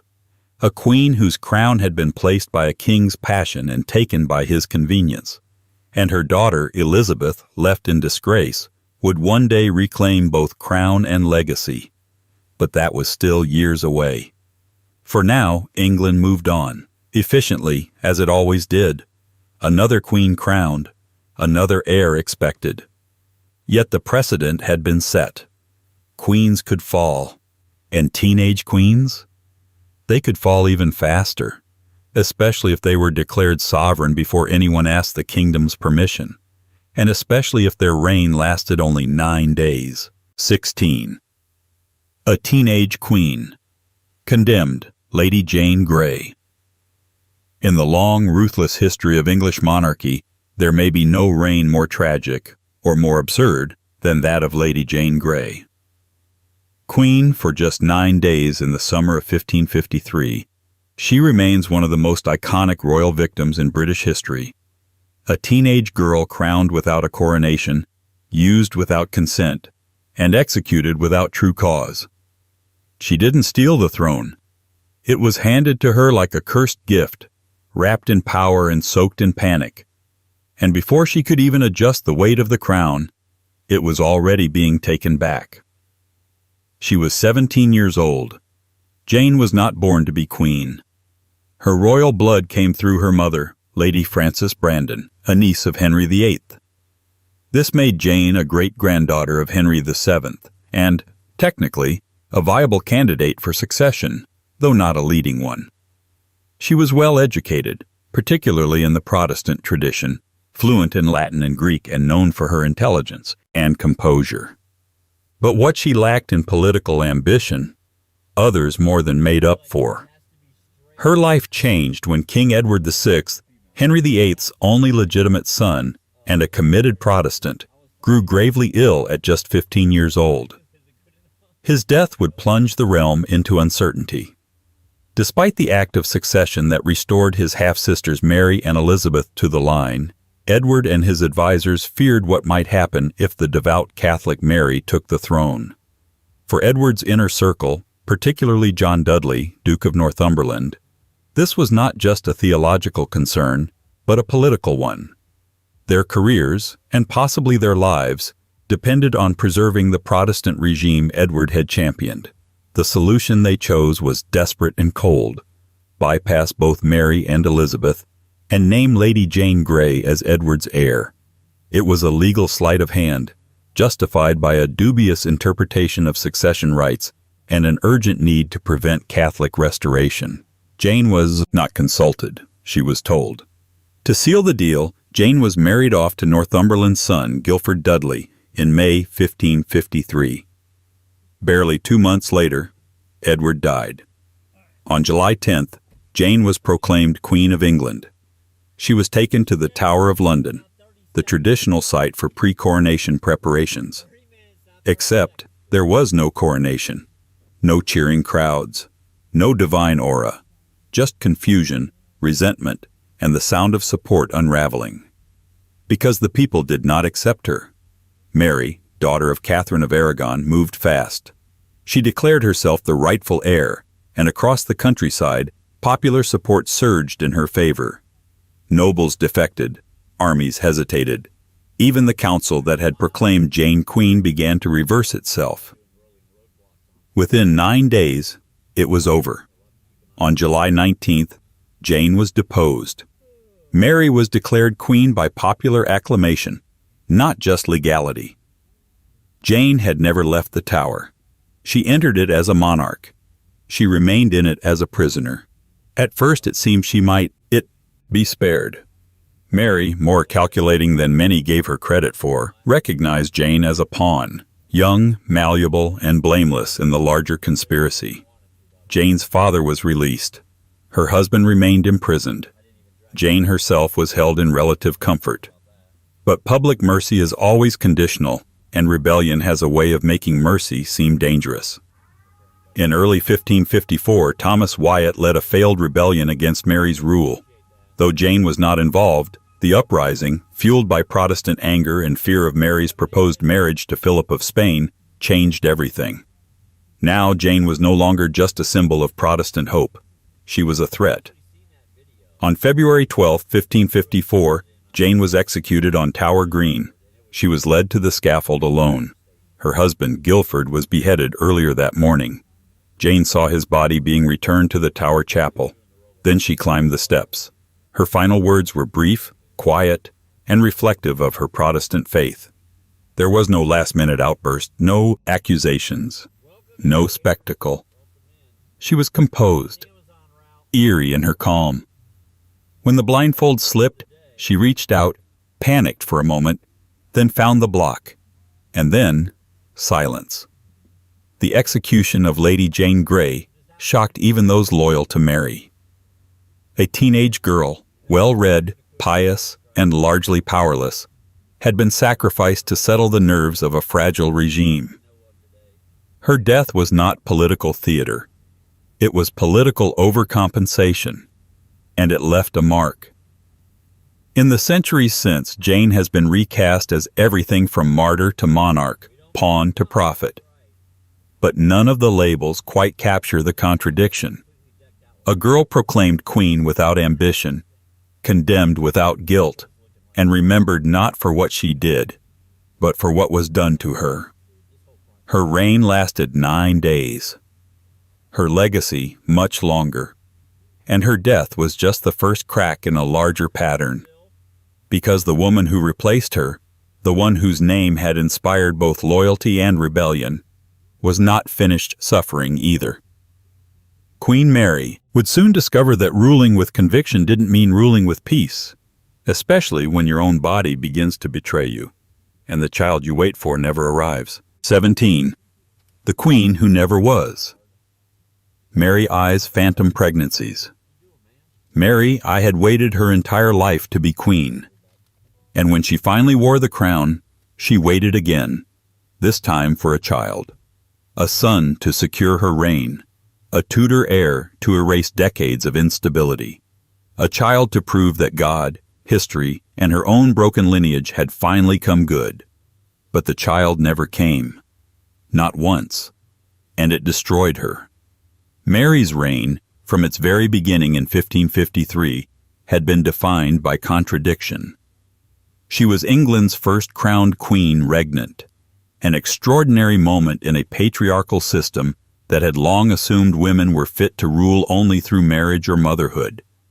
Yet she was also the daughter of Catherine of Aragon, Henry VIII's first wife, and had spent most of her life publicly demoted, religiously marginalized, and politically erased. So when she was restored to the throne after Jane Grey's brief seizure, it felt for her and many others like divine justice. The exiled princess returned not in disguise, but in triumph. She rode into London amid cheering crowds, banners flying, streets lined with supporters. After the chaos of Edward VI's sudden death and Jane's awkward interlude, the people wanted certainty, and Mary, determined, resolute, and faithful, seemed to offer it. But faith, as ever, has a cost. In 1554, Mary married Philip of Spain, son of Emperor Charles V, and soon to be King of Spain in his own right. The union was controversial. Philip was a foreigner, a Catholic, and widely distrusted by the English nobility. But for Mary, the marriage wasn't just about alliance. It was about legacy. She needed an heir, urgently. Without one, her half-sister Elizabeth, a Protestant with powerful support, would inherit the throne. That, to Mary, was unthinkable. Her entire reign was built on the re-Catholicization of England. To let Elizabeth succeed would be to undo it all. So when Mary announced in late 1554 that she was pregnant, the court erupted into celebration. Plans were drawn. Astrologers consulted. Cradles were ordered. Parliament prepared an act naming Philip as co-regent in the event of Mary's death in childbirth. Elizabeth was placed under increased surveillance. Everything moved quickly, as if the kingdom could collectively will this child into existence. Mary herself reported all the signs of pregnancy: nausea, swelling, missed cycles, movement in the womb. Her belly grew. She withdrew from public life in anticipation of confinement. By May 1555, a birth was expected at any moment. Then June passed, then July. Courtiers grew restless. The nursery remained empty. And still, no child. The months dragged on. The doctors, unsure how to explain it without offending the Queen or the King, said little. By August, the hope had turned into anxious silence. Eventually, Mary emerged from confinement, not with a baby in her arms, but with a nation quietly staring at her hands. There was no official explanation, no public declaration. Just an absence, a void. Whispers filled the vacuum. Some believed she had miscarried and was too ashamed to say. Others suggested she had never been pregnant at all, that her body, under the pressure of expectation and religious obsession, had created the illusion. Today, we'd call it a phantom pregnancy, or pseudocyesis, a psychological condition that produces all the physical symptoms of gestation without the presence of a fetus. But in the 16th century, there was no name for it, only confusion and failure. Mary's political capital collapsed overnight. The people, once jubilant, grew suspicious. Her marriage to Philip became increasingly unpopular. He spent most of his time abroad and treated England more like a satellite than a homeland. Her religious policies, especially the executions of Protestant dissenters, now seemed less like piety and more like desperation. And without an heir, everything she built looked temporary, fragile. But still she hoped. In 1557, after Philip returned briefly to England, Mary again believed she was pregnant. The signs were there, or at least she thought they were. The court braced itself for a second chance. It never came. She died the following year, in November 1558, likely from uterine or ovarian cancer, though at the time her symptoms were again mistaken for pregnancy. Even in death, her body defied her hopes. Mary's reign lasted just 5 years. It was not long enough to undo the Protestant reforms of her father and brother, nor long enough to establish a Catholic dynasty. She was succeeded by the very person she feared most, Elizabeth. Protestant, popular, and politically shrewd. Within months, England's religious identity swung again, and Mary's legacy was buried alongside her, overshadowed by her half-sister's coming golden age. But her tragedy was never really about policy. It was about expectation, about the pressure placed on one woman's body to validate an entire belief system, and the public heartbreak when it couldn't. A kingdom had waited for a royal birth. What it got instead was a long silence, and then a new queen. And that new queen, Elizabeth, would learn to navigate the crown differently. No marriage, no heirs, no pregnancies, because the stakes had already been made clear, and the last queen who tried to bear the future had been crushed by it. 18. The tragic Queen of Scots. Mary's execution. She was born a queen, married into another throne, and died without one, her head severed from the body politic and from the neck that had once worn a crown. Mary, Queen of Scots, lived a life that read like a political opera, full of betrayals, lovers, plots, and prayers. But in the end, what sealed her fate was not her scandal, but her blood. She died not because of what she did, but because of who she was. Mary Stuart entered the world in 1542, inheriting the Scottish crown as an infant when her father, James V, died only 6 days after her birth. She was whisked away to France at the age of 5, betrothed to the Dauphin, and raised in a court far more refined and far more treacherous than anything Scotland could offer. She became Queen Consort of France at 16 and Queen Dowager by 17 when her young husband died. And so, widowed, still royal, and unmistakably Catholic, she returned to the throne of a deeply Protestant Scotland. From the beginning, her reign back home was a mismatch of style and soil. Educated in the opulence of the French court, Mary struggled to gain real footing in a kingdom increasingly hostile to her faith and wary of her foreign ways. She ruled, but uneasily, her grace admired, her decisions dissected. She married her cousin, Henry Stuart, Lord Darnley. A union meant to consolidate power but instead detonated it. Darnley, arrogant and violent, quickly alienated the nobility and the queen herself. In 1567, he was found dead in a garden after the house he was staying in exploded. His body bore no burn marks, only signs of strangulation. The suspect? James Hepburn, Earl of Bothwell, a powerful nobleman with ambitions of his own, and, some claimed, Mary's secret lover. Within months, Mary married him. It was a political catastrophe. Whether coerced or complicit, her decision to wed Bothwell, a man widely suspected of murdering her husband, led to outrage. The Scottish lords rebelled. Mary was imprisoned, forced to abdicate in favor of her infant son James, and eventually escaped, fleeing south in 1568 to the one person who might understand her plight, her cousin, Queen Elizabeth III of England. It was a miscalculation of fatal proportions. Elizabeth didn't welcome her as kin. She didn't even meet her face to face. Instead, she had Mary detained, first in castles, then in manors, always under the watch of armed guards. For 18 years, Mary lived in captivity. Not quite a prisoner, not quite a guest. Her rooms were respectable, her meals cooked, her letters monitored. But make no mistake, she was a threat, not because of her politics, but because of her claim. Mary, as the granddaughter of Margaret Tudor, Henry VIII's sister, had a strong hereditary right to the English throne. To Catholic Europe, she was the legitimate Queen of England, not Elizabeth, who had been declared illegitimate after the annulment of Henry VIII's marriage to Anne Boleyn. In Mary, the disaffected saw a figurehead. In Elizabeth, they saw an obstacle.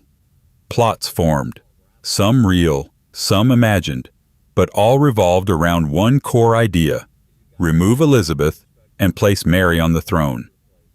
The most famous, the Babington Plot of 1586, involved encoded letters, intercepted communications, and a conspiracy to assassinate the Queen.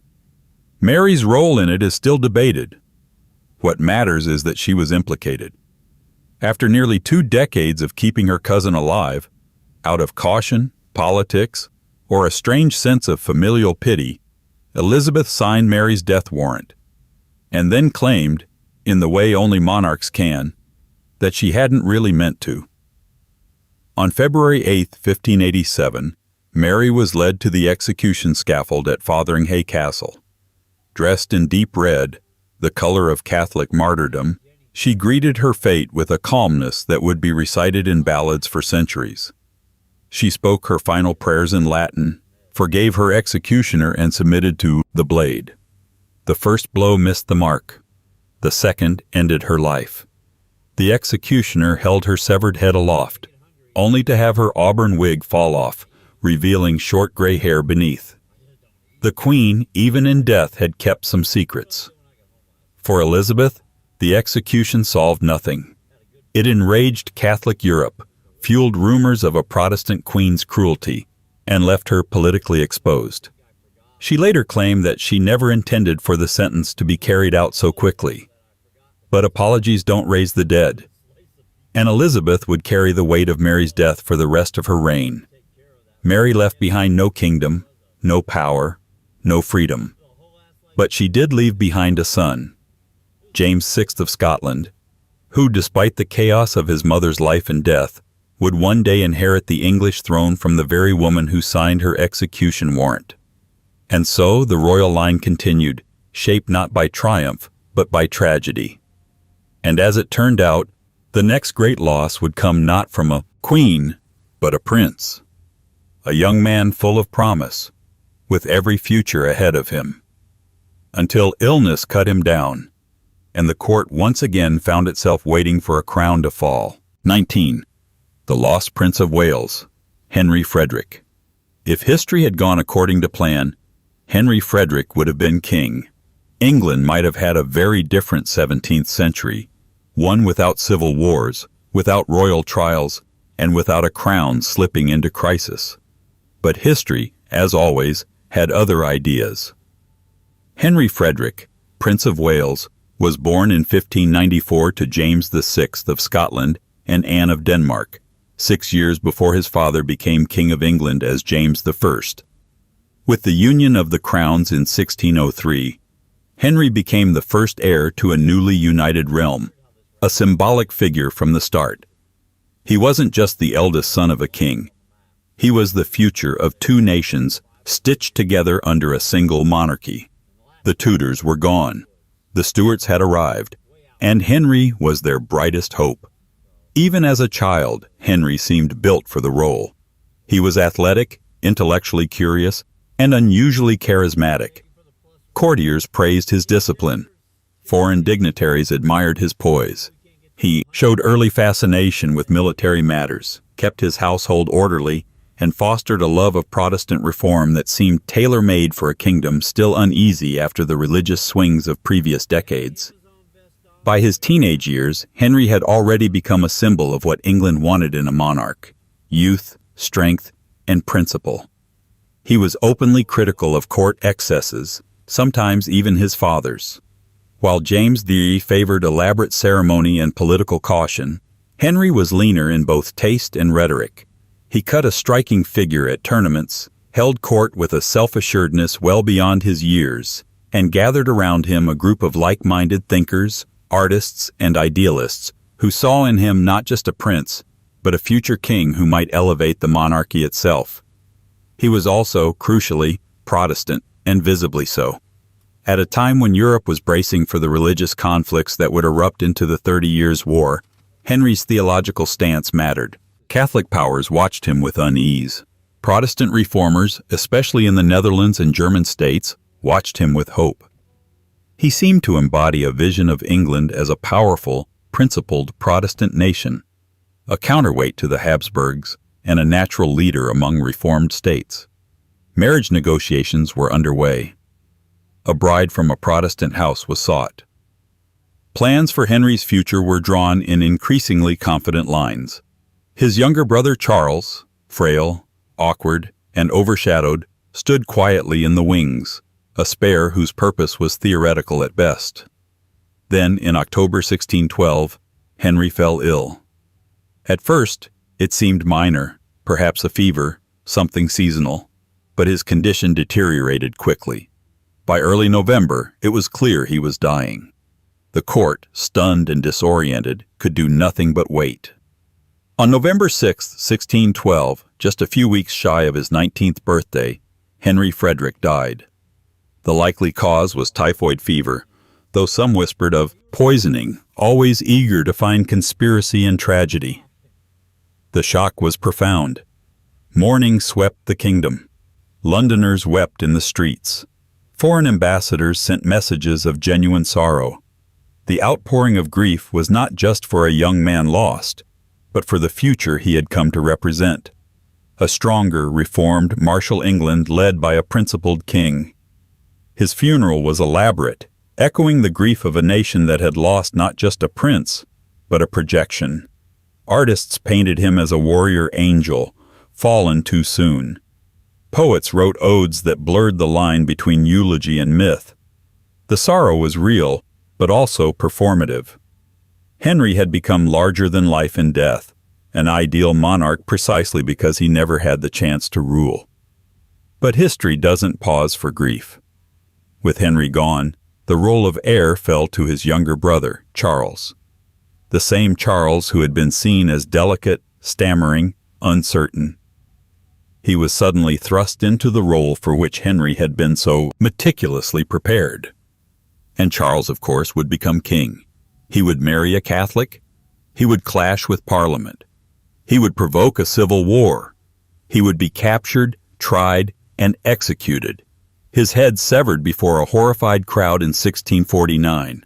The first, and only, English monarch to be publicly tried and killed by his own people. None of it had been foreseen in 1612. Not when the golden boy of the Stuarts lay in state, mourned by nobles and commoners alike. No one knew that Henry's death wasn't just a personal loss. It was the silent beginning of a political earthquake. Because sometimes a prince dies, and sometimes, with him, dies the one version of history that might have worked. And the version that remains? Leads straight into fire. 20. A kingdom breaks. The Civil War's royal tragedy. There are royal tragedies defined by a single moment, a death, a betrayal, a disappearance. And then there are tragedies like this, slow-burning, relentless, and so vast they swallow a generation whole. The English Civil Wars, spanning the 1640s into the early 1650s, were not just a political conflict between Crown and Parliament. They were a personal catastrophe for the royal family itself, one that tore at the foundations of monarchy, pitted father against kingdom, and turned royal children into pawns, prisoners, and exiles. At the center of it all was Charles I, shy, devout, stubborn. Crowned in 1625 after the death of his brother Henry and his father James I, Charles was not the king England wanted, but the one it got. He believed in divine right, in the sacred authority of monarchy, in order and hierarchy, and, fatally, he believed these things so deeply that compromise felt like heresy.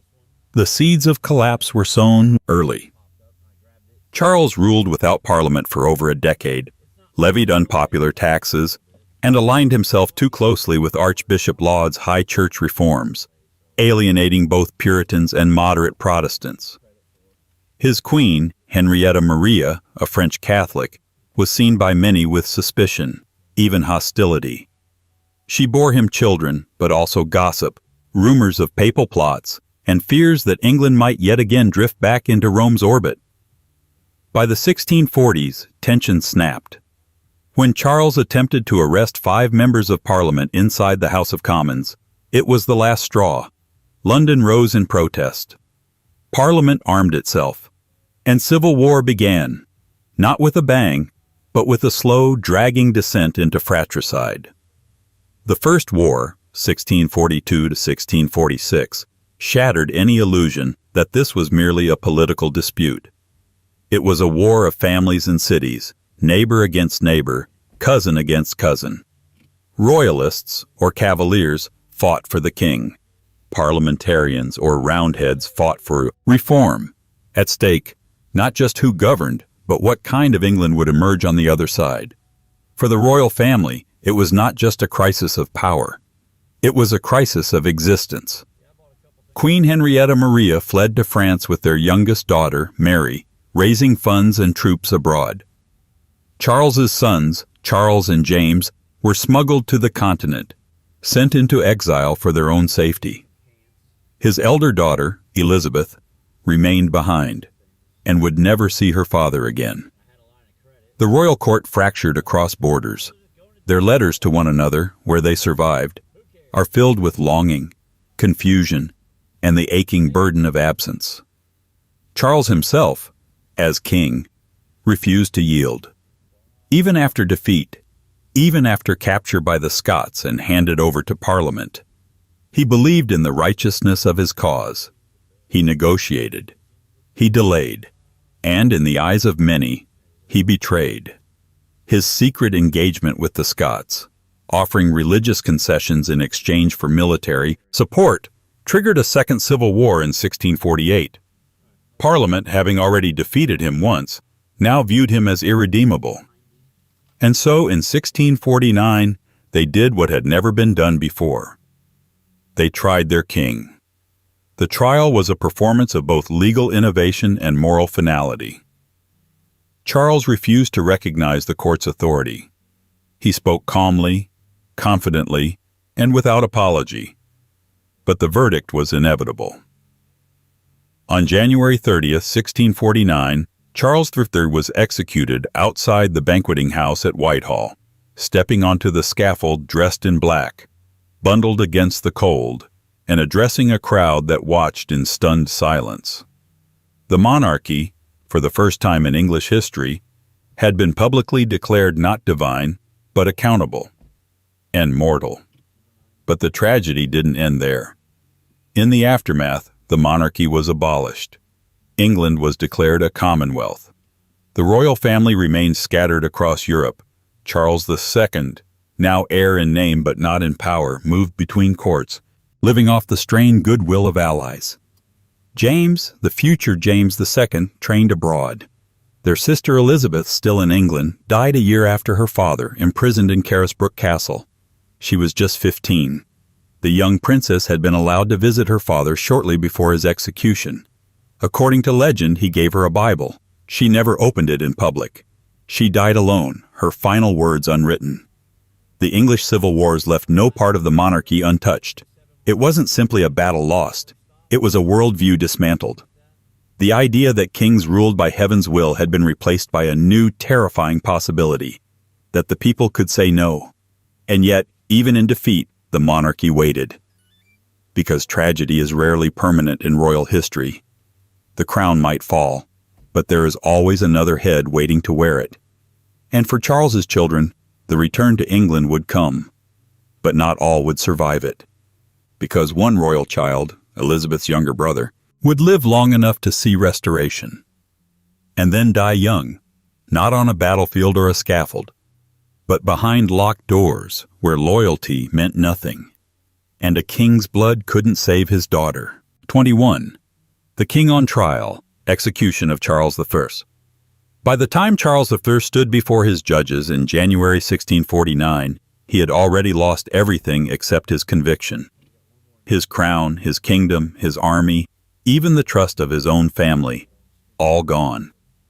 But in that freezing, tense winter, when Parliament decided that it would no longer settle for negotiation, a line was crossed that had never been touched in English history.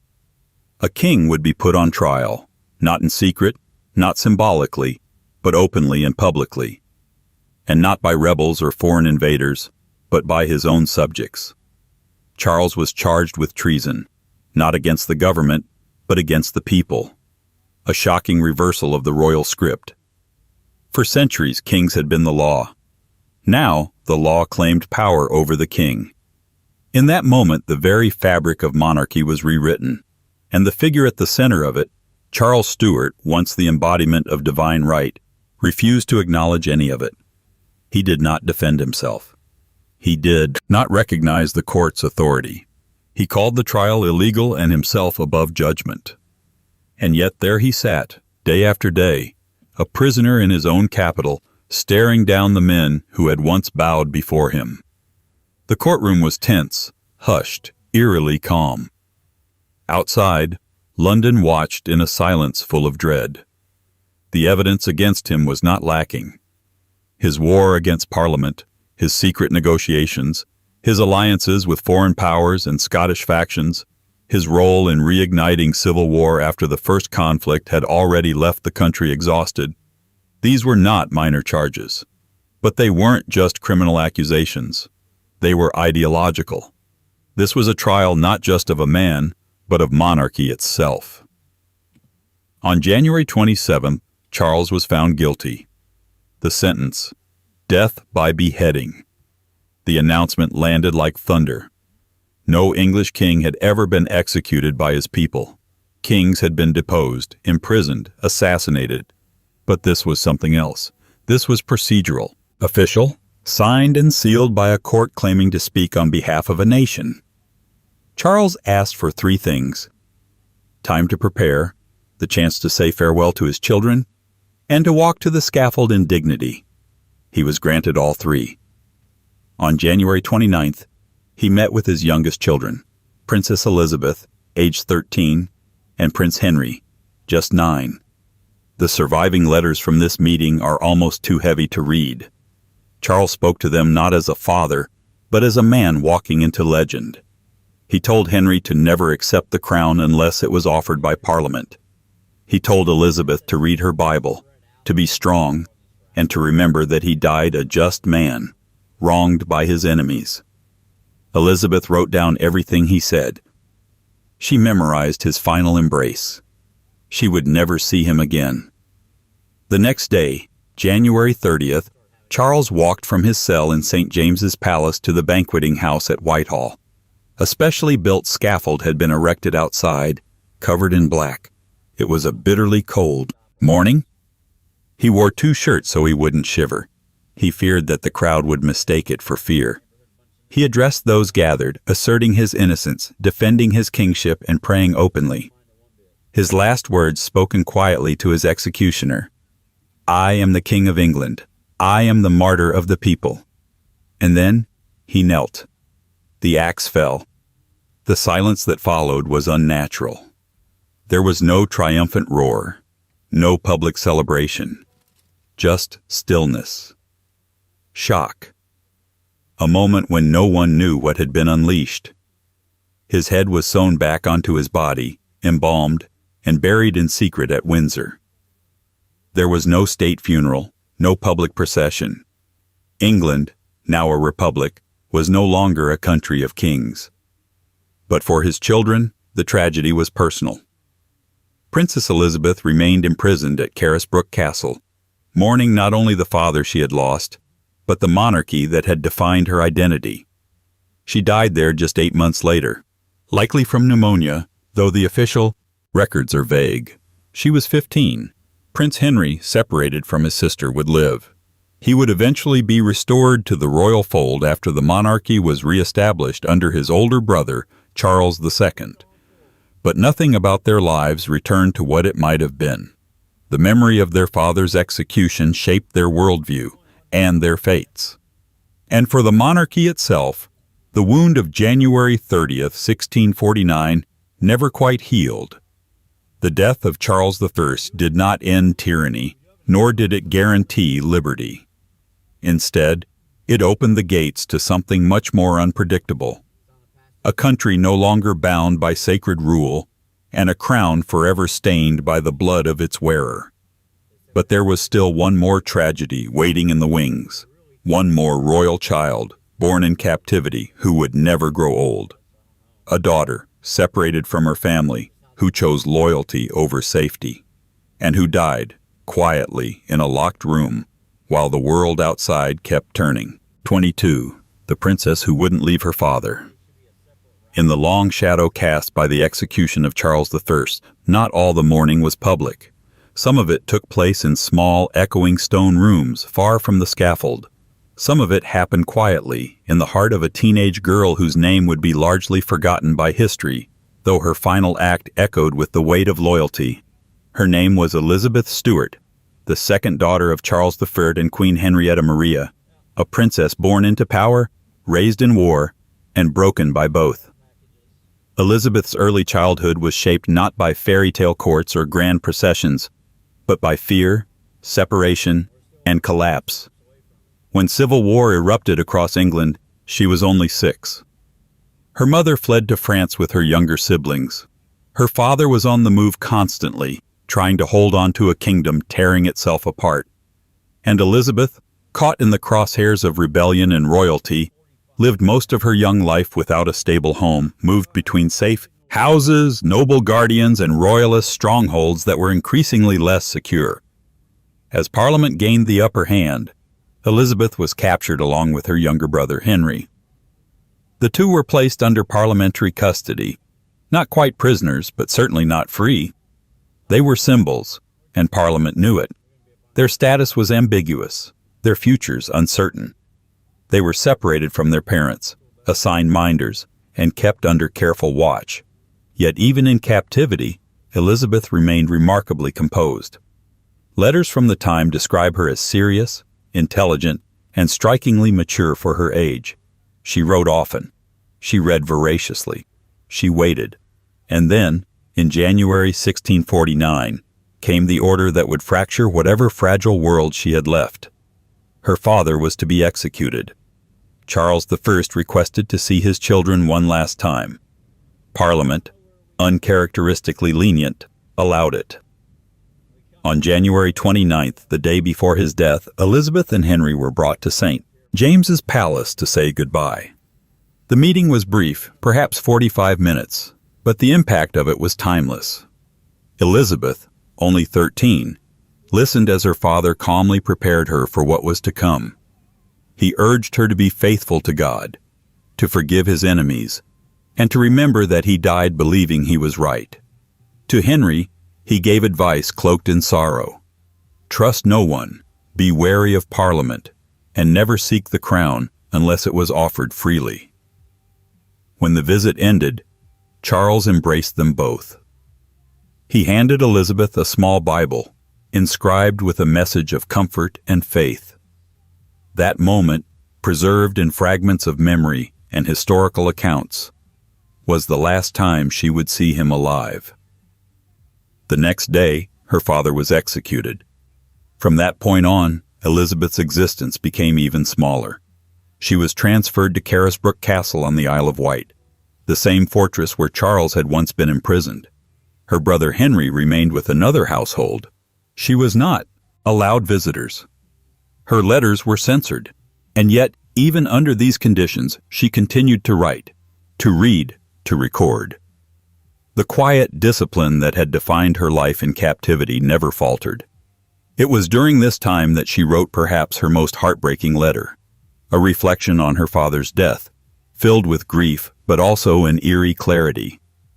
She wrote of longing, of confusion, and of the comfort she took in his final words. She described herself not as a victim, but as a witness. A daughter who had seen the end of a world and had chosen to keep her father's memory, even if the crown was lost. In September 1650, just over a year after the king's death, Elizabeth became ill. Some accounts suggest pneumonia. Others hint at a wasting illness brought on by stress and confinement.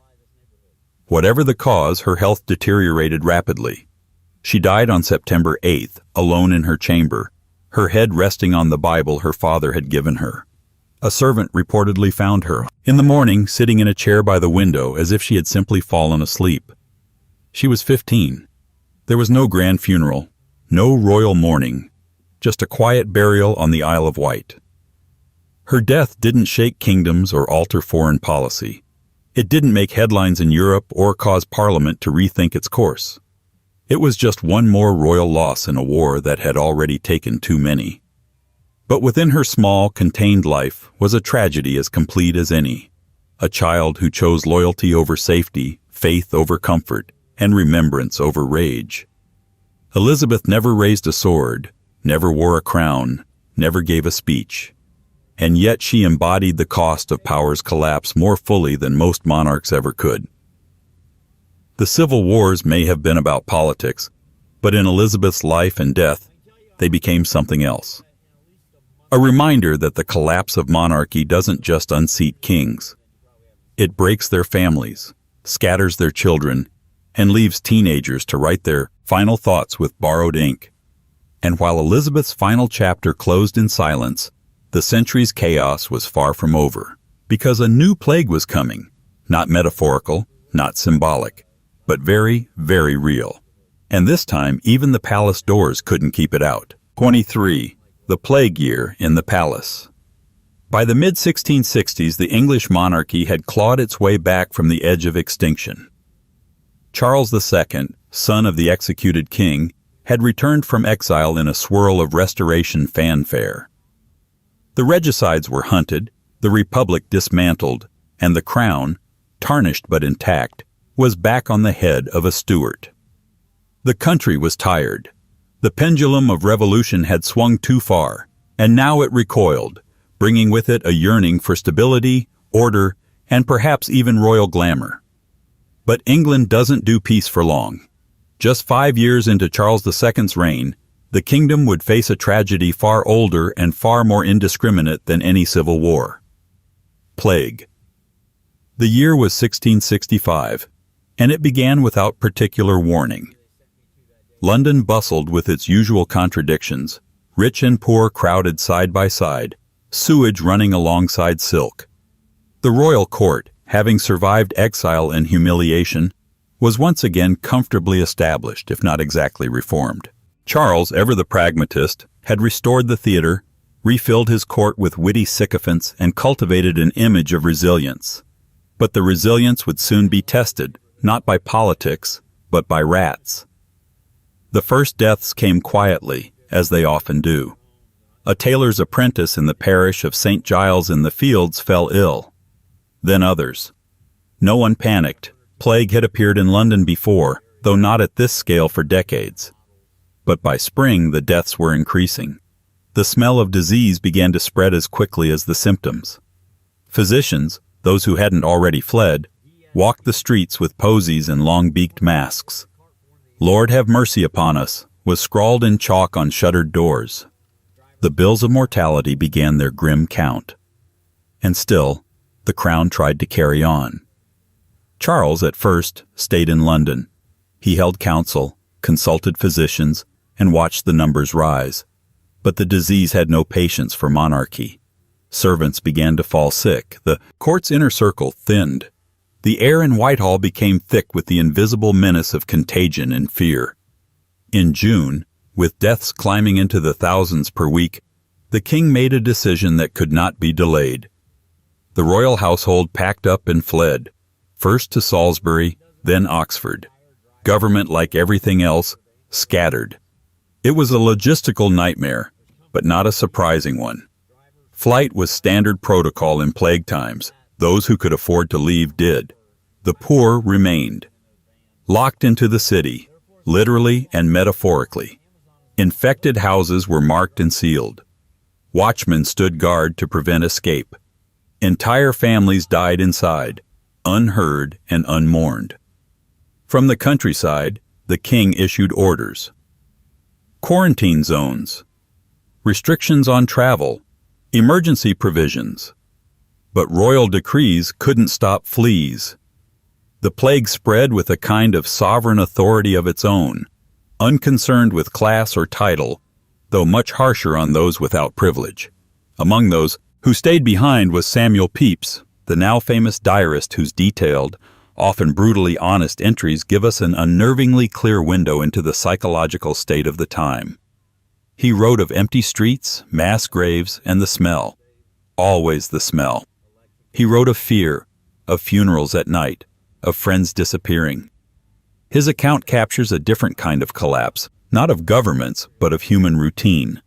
A society quietly unraveling under the pressure of contagion.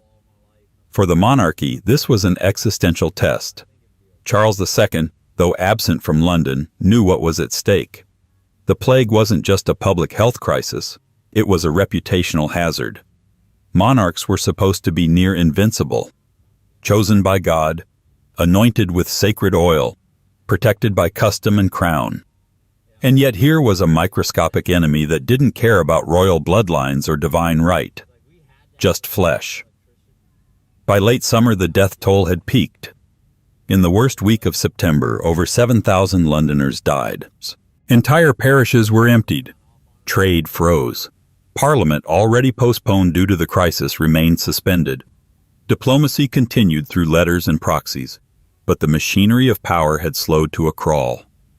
And through it all, Charles remained tactically invisible, absent but not uninformed.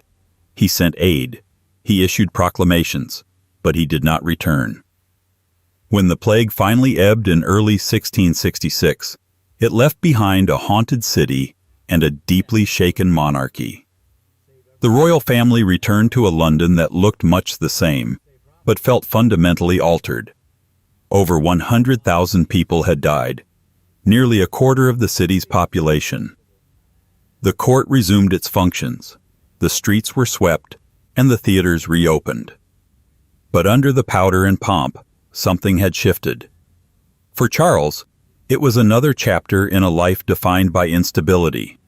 Born during rebellion, raised in exile, restored to power, and now chased by death itself. The plague hadn't dethroned him, but it had reminded everyone, especially the elite, that the crown was not a shield. Even kings could be forced to run. And just as the court began to exhale, just as London dared to dream of normal life returning, a new horror arrived. Not carried by fleas, but by flame. And this time, the palace wouldn't just flee, it would burn. 24. The Protestant heir who died a child. Duke of Gloucester, 1700. Royal history often unfolds like a chessboard, calculated, ceremonial, and crowded with pieces that seem interchangeable. But occasionally, there's a square no one wants to land on. The fragile child who carries the weight of succession on small, unsteady shoulders. Prince William, Duke of Gloucester, was one of those children. His death in 1700 didn't just shatter the hearts of his parents, it triggered a constitutional reckoning that would reshape the monarchy itself. William was the only child of Princess Anne, later Queen Anne, and her husband, Prince George of Denmark, to survive infancy. Which is to say, he was the lone survivor of 17 pregnancies. 17. Miscarriages, stillbirths, and short-lived infants had haunted Anne's entire married life. William's birth in 1689 was hailed not merely as a family milestone, but a national one. England, then freshly settled under the Protestant reign of William and Mary following the Glorious Revolution, needed a secure Protestant heir. And in William, infant though he was, the country saw a kind of political promise bundled in lace and legitimacy. From the beginning, though, there were signs that something was not quite right. William was a large baby, but sickly.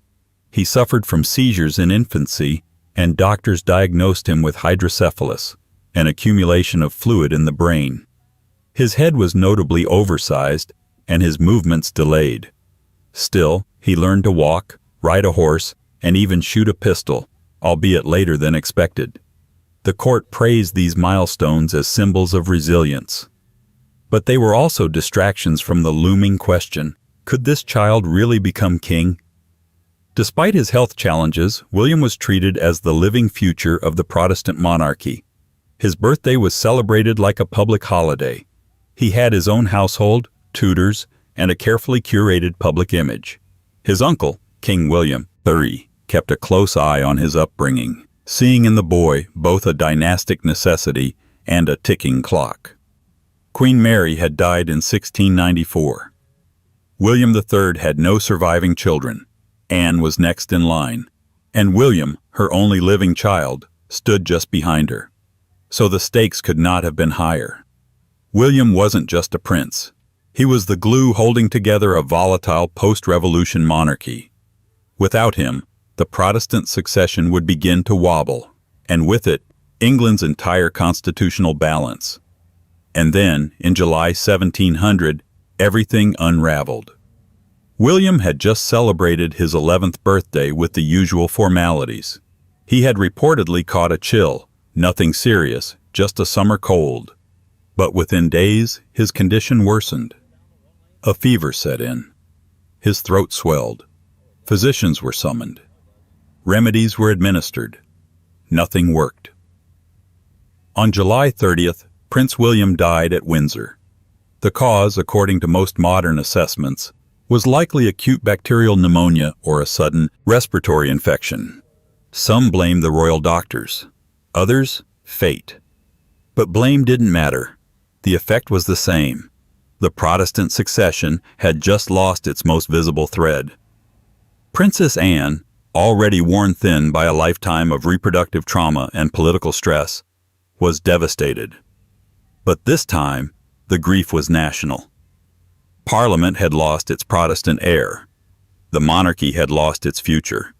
The entire House of Stuart had lost its most viable bridge to survival. What followed was not just mourning, it was legislative panic. In 1701, less than a year after William's death, Parliament passed the Act of Settlement, a constitutional pivot designed to lock the monarchy into Protestant hands.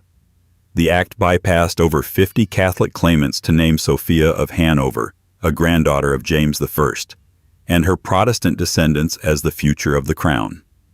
When Anne herself became queen in 1702, she had no surviving children. So upon her death in 1714, the crown passed to Sophia's son, George I of Hanover. That path, strange as it sounds now, only existed because William had died. The Duke of Gloucester is a ghost in royal memory, not quite a king, not quite forgotten. His short life is mostly referenced in footnotes about succession crises and acts of parliament. But behind that bureaucratic legacy is something more human, more painful. He was a sickly boy paraded as a future sovereign, surrounded by handlers who knew the odds but dared not speak them aloud. His life was one of immense pressure, his body a battlefield between hope and biology. And for Anne, his death was the cruelest punctuation mark on a life already steeped in sorrow. She would go on to rule as queen, preside over a war-torn and politically transforming Britain, and die in 1714, overweight, grief-worn, and alone. But she would never forget the boy she called my dearest William. And neither, in its way, did the monarchy. Because the act passed in his absence, the act of settlement still shapes the crown to this day. But as the royal family scrambled to secure their future, another figure quietly unraveled in the background. A king, still living, but losing control of his mind. A monarch haunted not by death, but by the slow erosion of self. And soon, the palace would become not a place of power, but a gilded prison for a sovereign who couldn't remember he ruled. 25. A crown that wouldn't sit still. George III's illness. At first, it looked like stress. That was the polite explanation, the kind offered when a king talks too much, sleeps too little, and seems slightly too invested in arguments that no one else remembers starting. George III had been on the throne since 1760, a long reign by any standard, and by the late 1780s the weight of empire was no longer theoretical. Britain had lost the American colonies. Parliament had grown bolder, the press had grown sharper, and the king, once steady, conservative, deeply committed to duty, began to slip. The problem with kings is that when they falter, the entire country hears it echo. George III's first major breakdown came in 1788. He became restless, agitated, unfocused. He spoke rapidly, jumping from subject to subject, sometimes for hours at a time. He struggled to sleep. He fixated on small details with alarming intensity. Courtiers whispered, physicians hovered. Parliament watched, nervously, aware that the health of the monarch was not just a private matter, but a constitutional fault line. Because if the king could not rule, who could? There was no modern framework for mental illness, no public language for it, no humane protocols, only theories, some medical, some moral, some frankly medieval. Doctors tried bleeding. They tried restraint. They tried isolation. None of it looked like care. It looked like control. And all of it happened behind palace doors, where rumor thrived in the absence of explanation. Queen Charlotte watched it unfold with quiet dread. She had borne 15 children, managed a vast household, and upheld the image of royal stability for decades. Now she found herself navigating a reality no etiquette manual had prepared her for. A husband who was still king in name, but increasingly unreliable in practice. Their eldest son, George, Prince of Wales, the future George IV, watched too, with a mixture of concern and calculation. By late 1788, the situation could no longer be hidden. The king's condition worsened. He was withdrawn from public life. Parliament began debating a regency bill, legislation that would allow the Prince of Wales to rule in his father's place. This was no small matter. The balance of power between Crown and Parliament hung in the air. The prince was unpopular, extravagant, and politically aligned with factions that threatened the existing government. Granting him full regency powers felt risky. Not granting them felt dangerous. The country waited. And then, unexpectedly, George III recovered. By early 1789, he returned to public duties. The regency bill was shelved. Bells rang. Thanksgiving services were held. The king appeared lucid, composed, almost embarrassed by the fuss. Officially, the crisis was over. Unofficially, everyone knew better. Whatever had happened could happen again. And it did. Over the next decades, George III's health followed a cruel pattern. Periods of stability, punctuated by episodes of decline. Each recurrence eroded confidence a little more. The court learned to adapt, to cover, to delay, to reroute decision-making quietly. The king continued to reign, but increasingly in fragments. His handwriting deteriorated. His eyesight worsened. His hearing faded. By the early 1800s, his illness returned with greater force and less mercy. In 1811, the inevitable happened. Parliament passed the Regency Act, and the Prince of Wales became Prince Regent. George III, still alive, still technically king, was removed from power without being removed from the throne. It was a strange compromise, one that preserved the dignity of monarchy while acknowledging its limits. The crown stayed on his head. The authority moved elsewhere. For George III, the final years were spent in near-total seclusion at Windsor Castle. He was blind, largely deaf, increasingly isolated from the world he had ruled for over half a century. Queen Charlotte died in 1818, and he was reportedly not told. An act of mercy or perhaps just exhaustion. He died 2 years later in 1820, after the longest reign of any British monarch up to that point. The tragedy of George III is not that he was weak.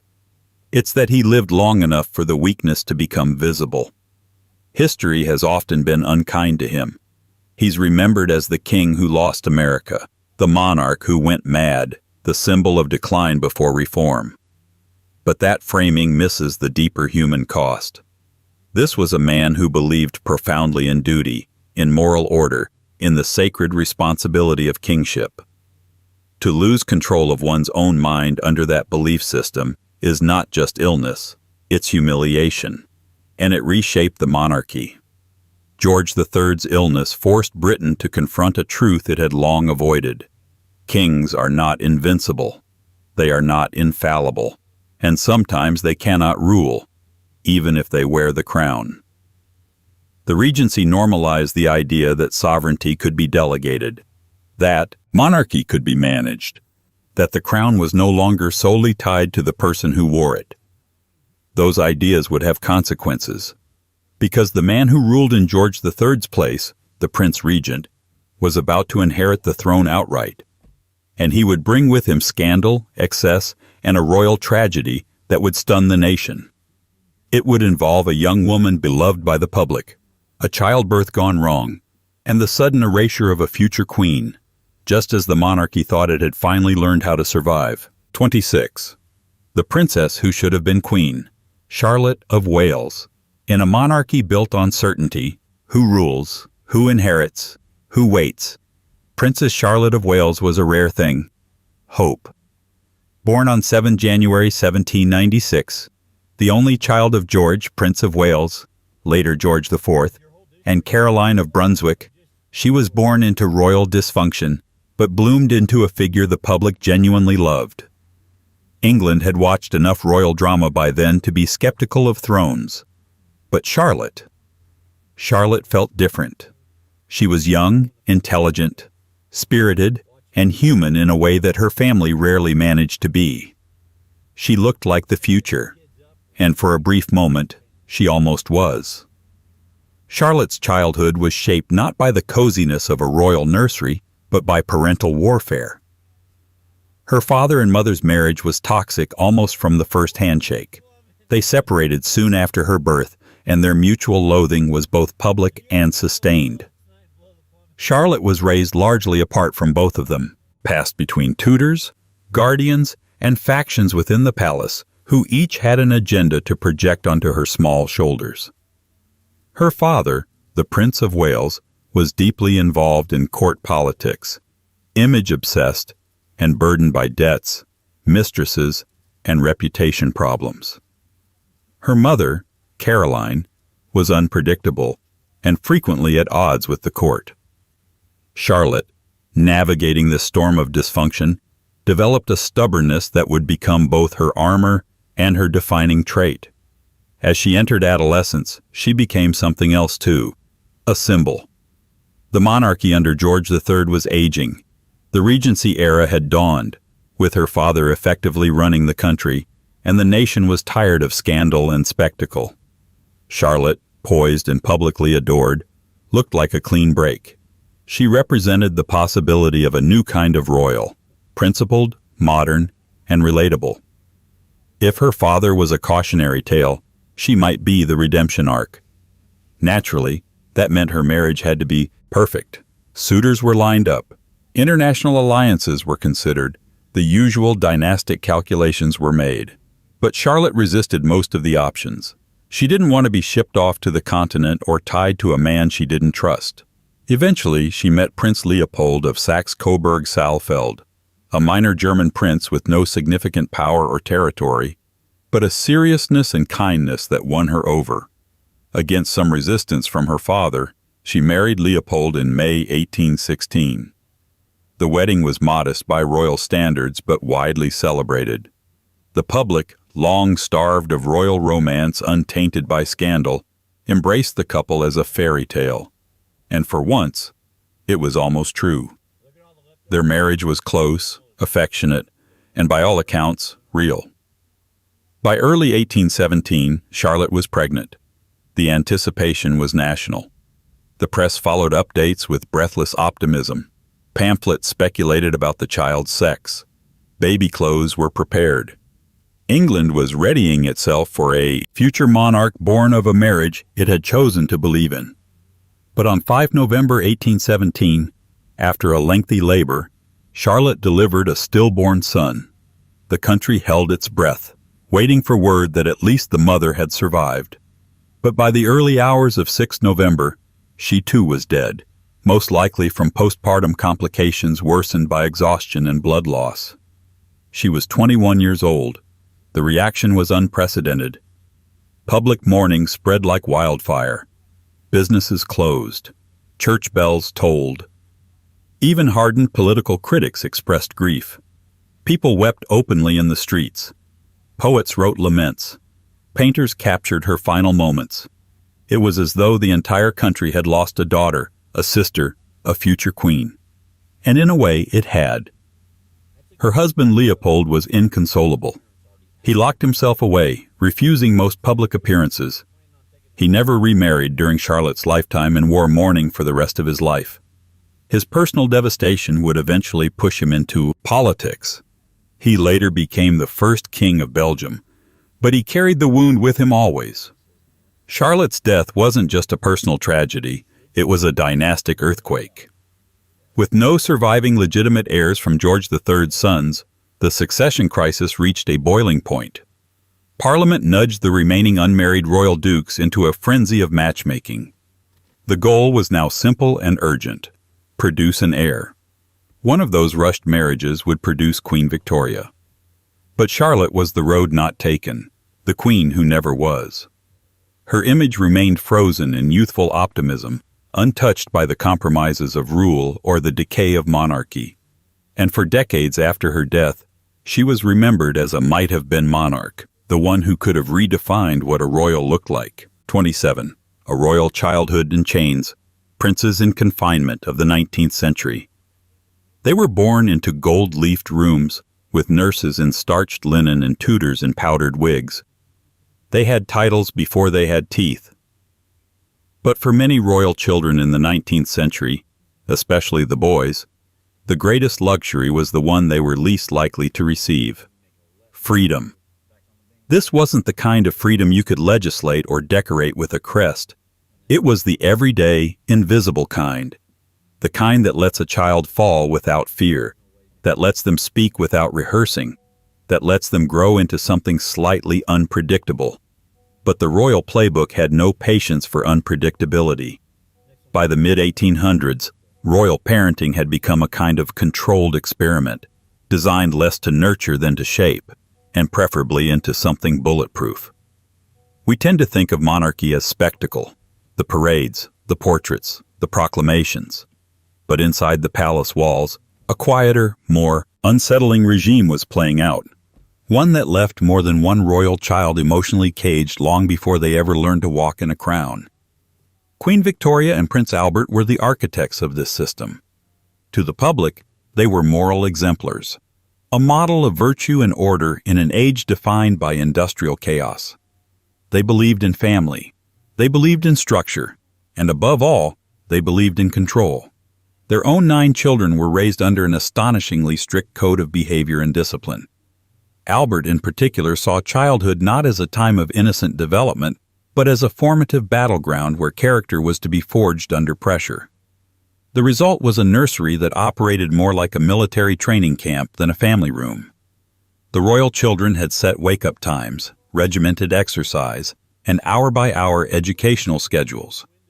Emotional expression was monitored, and privacy was limited. The food was plain.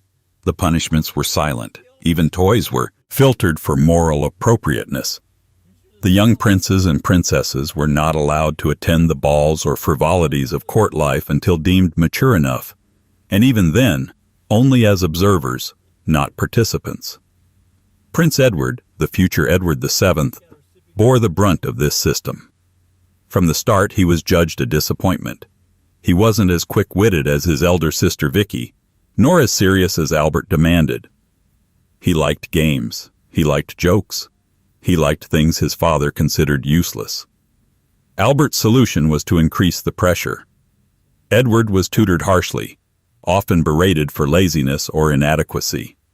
He was kept away from his peers and under the scrutiny of adult handlers who saw every childish mistake as a crack in the future king's armor. The result was a boy who grew up knowing exactly what his father thought of him, but not much else. He once wrote, with rare honesty, that "I never was allowed to be anything but a puppet." This emotional confinement wasn't limited to Edward. Throughout the century, royal children across Europe, especially those descending from Victoria, were raised with a similar ethos. Discipline over delight, structure over spontaneity. Their childhoods were less about play and more about preparation for rule, for responsibility, for the unbearable weight of public scrutiny. And it wasn't just a question of upbringing. The architecture of palaces reflected this psychological enclosure. Rooms were large but isolating. Access was controlled. Interactions were scripted. Children were surrounded by staff but rarely by affection. Emotional distance wasn't an accident. It was policy. Even when tragedy struck, tenderness was often absent. When Prince Leopold, Victoria's hemophiliac son, died young, the Queen wrote of her grief more as a sovereign than as a mother. When her daughter Alice lost her own child to diphtheria, the official response focused on duty and religious endurance, not shared sorrow. Why does it matter? Because these children grew up to be the next generation of royals, and many of them struggled. Some became emotionally detached. Others turned to indulgence, rebellion, or secrecy to escape the invisible chains of their upbringing. A few, like Edward VII, managed to reinvent themselves later in life, but the wounds lingered. And beneath the grandeur of empire and the choreography of public life, the royal family was slowly becoming a study in repressed trauma. The public rarely saw this. The narrative was tightly controlled. The children smiled when told, appeared when summoned, and waved when expected. But behind the portraits and pageantry was a quieter, more disturbing legacy. Generations of heirs raised not to feel, but to function. Of course, not all royal children suffered equally. Some fared better than others, but the pattern remained. For every gilded cradle, there was a locked door. For every ceremonial birthday, a lonely bedroom. And as the 20th century crept closer, with its wars, revolutions, and reckoning with monarchy's human cost, this legacy of emotional confinement would clash hard against a public hungry for authenticity. The age of duty was ending. The age of visibility was beginning. But before the crown could evolve, it would be dealt a devastating blow, not by politics, or scandal, or rebellion, but by the most intimate loss of all.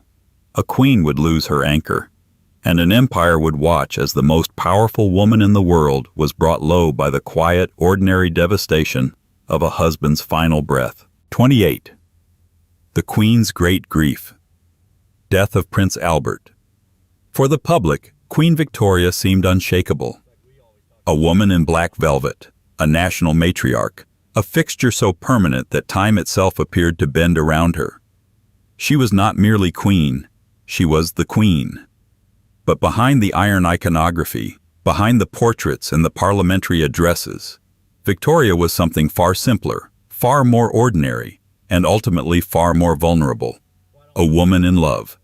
And that love, the kind that had once rewritten the entire tone of the British monarchy, was extinguished on 14th December 1861, when Prince Albert, her husband of 21 years, died at Windsor Castle.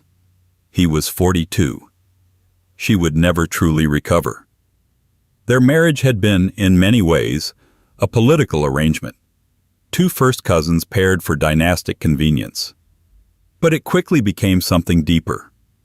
Albert, the German prince with sharp features and sharper intellect, was no mere consort. He was Victoria's advisor, confidant, and emotional ballast. He restructured royal finances, championed educational reform, curated exhibitions, and tried to make monarchy useful in an age of increasing skepticism. Victoria, though nominally sovereign, depended on him for nearly every decision that mattered. She called him her angel. He, more quietly, referred to her as his little one. Their relationship, by royal standards, was unusually affectionate. Their letters, especially in the early years, drip with earnestness and a kind of unguarded intimacy that was rare among 19th century monarchs. But their closeness had another side, dependence. For all of Victoria's public authority, she leaned on Albert in private with a desperation that sometimes bordered on incapacitating. So when Albert fell ill in late 1861, the panic was immediate and tightly contained. At first it looked like a stomach complaint. Typhoid fever was the eventual diagnosis, though modern historians have debated whether that was accurate. Whatever the cause, the effect was relentless. He weakened. He withdrew. His already intense work ethic collapsed under fatigue. He became pale, thin, and visibly diminished. Victoria, in denial at first, soon transitioned into something more frantic, hovering, despairing, begging physicians for reassurance they couldn't provide. When he died, quietly, in the Blue Room at Windsor, the court did not collapse, but the Queen did. Victoria entered mourning not as a phase, but as a lifelong identity. She wore black for the rest of her reign, 40 more years. She withdrew from public life for months at a time. Her children, 9 in total, found themselves emotionally eclipsed by the memory of the man they'd lost and the grief of the mother they couldn't comfort. Because her mourning wasn't passive. It was performative, aggressive, and totalizing. She refused to sleep in the bed she'd once shared with Albert. His clothes were laid out daily, as if he might return at any moment. Clocks in his rooms were stopped at the time of his death. Servants were instructed to maintain his routines. His shaving water was delivered every morning. The monarchy, already under pressure from reformers and Republicans, found itself increasingly disconnected from the people. Victoria's absence from public ceremonies drew criticism. Pamphlets accused her of retreating into selfish sorrow. Politicians worried about the symbolic void her mourning had created. In an age that prized duty, her grief looked dangerously close to indulgence. But to Victoria, there was no alternative. Albert hadn't been a husband in the conventional sense. He had been her structure. Without him, the palace became a mausoleum, and rule became ritual. She once wrote that life without him was a perpetual living death. Her children suffered under this shadow. The emotional coldness of court life intensified. Edward, her heir, was criticized for any attempt at normalcy. Daughters were married off like chess pieces. The memory of Albert was used not just as inspiration, but as a kind of moral yardstick, one they could never measure up to. And yet, for all its insularity, Victoria's mourning reshaped the monarchy's image. The public began to see the royal family less as untouchable rulers and more as a human drama. The spectacle of her sorrow, though often excessive, made her relatable. Not political, but personal. Her pain became part of her power. Still, she remained haunted. Even decades later, she wrote about hearing Albert's voice, sensing his presence, needing his guidance. When she finally died in 1901, it was in the same room where Albert had passed, and with his dressing gown placed on her bed. She had arranged for his hand to hold hers in the tomb. Not even death would separate them. This was the tragedy beneath the crown. A sovereign who lost her partner, and in doing so, lost her anchor to the living world. And while Victoria's grief marked an era, it also marked a pattern. Because even as the monarchy modernized, it remained tethered to a brutal truth. Royal blood may be blue, but it's not immune. And the very substance that gave the crown its legitimacy, its lineage, would soon reveal just how fragile that blood could be. 29. Hemophilia in the house, a hidden family. Fear. In most royal stories, danger comes from outside: rebellion, war, scandal. But sometimes, the deadliest threat lives quietly within the body, inherited in silence, passed down like a secret buried in the blood. For the descendants of Queen Victoria, that threat had a name: hemophilia. A genetic disorder almost unknown to 19th century science, but one that would creep into palaces, poison marriages, and shadow the childhoods of princes who were expected to lead empires. The world would come to call it the royal disease. But inside the royal households, it was never spoken of quite so neatly. Hemophilia is a condition that prevents blood from clotting properly. A small bruise can lead to deep internal bleeding. A minor cut can become life-threatening. In an age before transfusions, before effective treatments, it meant one thing: fear. And not the dramatic, battlefield kind of fear that monarchs were used to, but a quiet, domestic, paralyzing kind. The kind that follows every fall, every stumble, every nosebleed. The kind that makes childhood a danger zone. It began with Victoria, or rather, with one of her genes. There's no evidence that Queen Victoria herself had any symptoms of hemophilia, but she was almost certainly a carrier of the faulty gene that causes it. Modern genetic analysis has supported what 19th century medicine could only suspect: that somewhere in her DNA, a random mutation occurred, one that would ripple across generations and continents. The first clue emerged in her son, Prince Leopold, Duke of Albany. Born in 1853, Leopold was bright, cultured, and one of Victoria's favorites. But he was also frail. He bruised easily, bled excessively, and was often confined indoors for fear of accidents. As he grew older, it became clear that his condition was not simply delicacy, as it was often euphemized, but something more serious. Leopold lived into adulthood, rare for a male, hemophiliac of his era, but his life was defined by caution. He walked with a cane. He avoided sports. He traveled with doctors. Despite his condition, he married and fathered 2 children.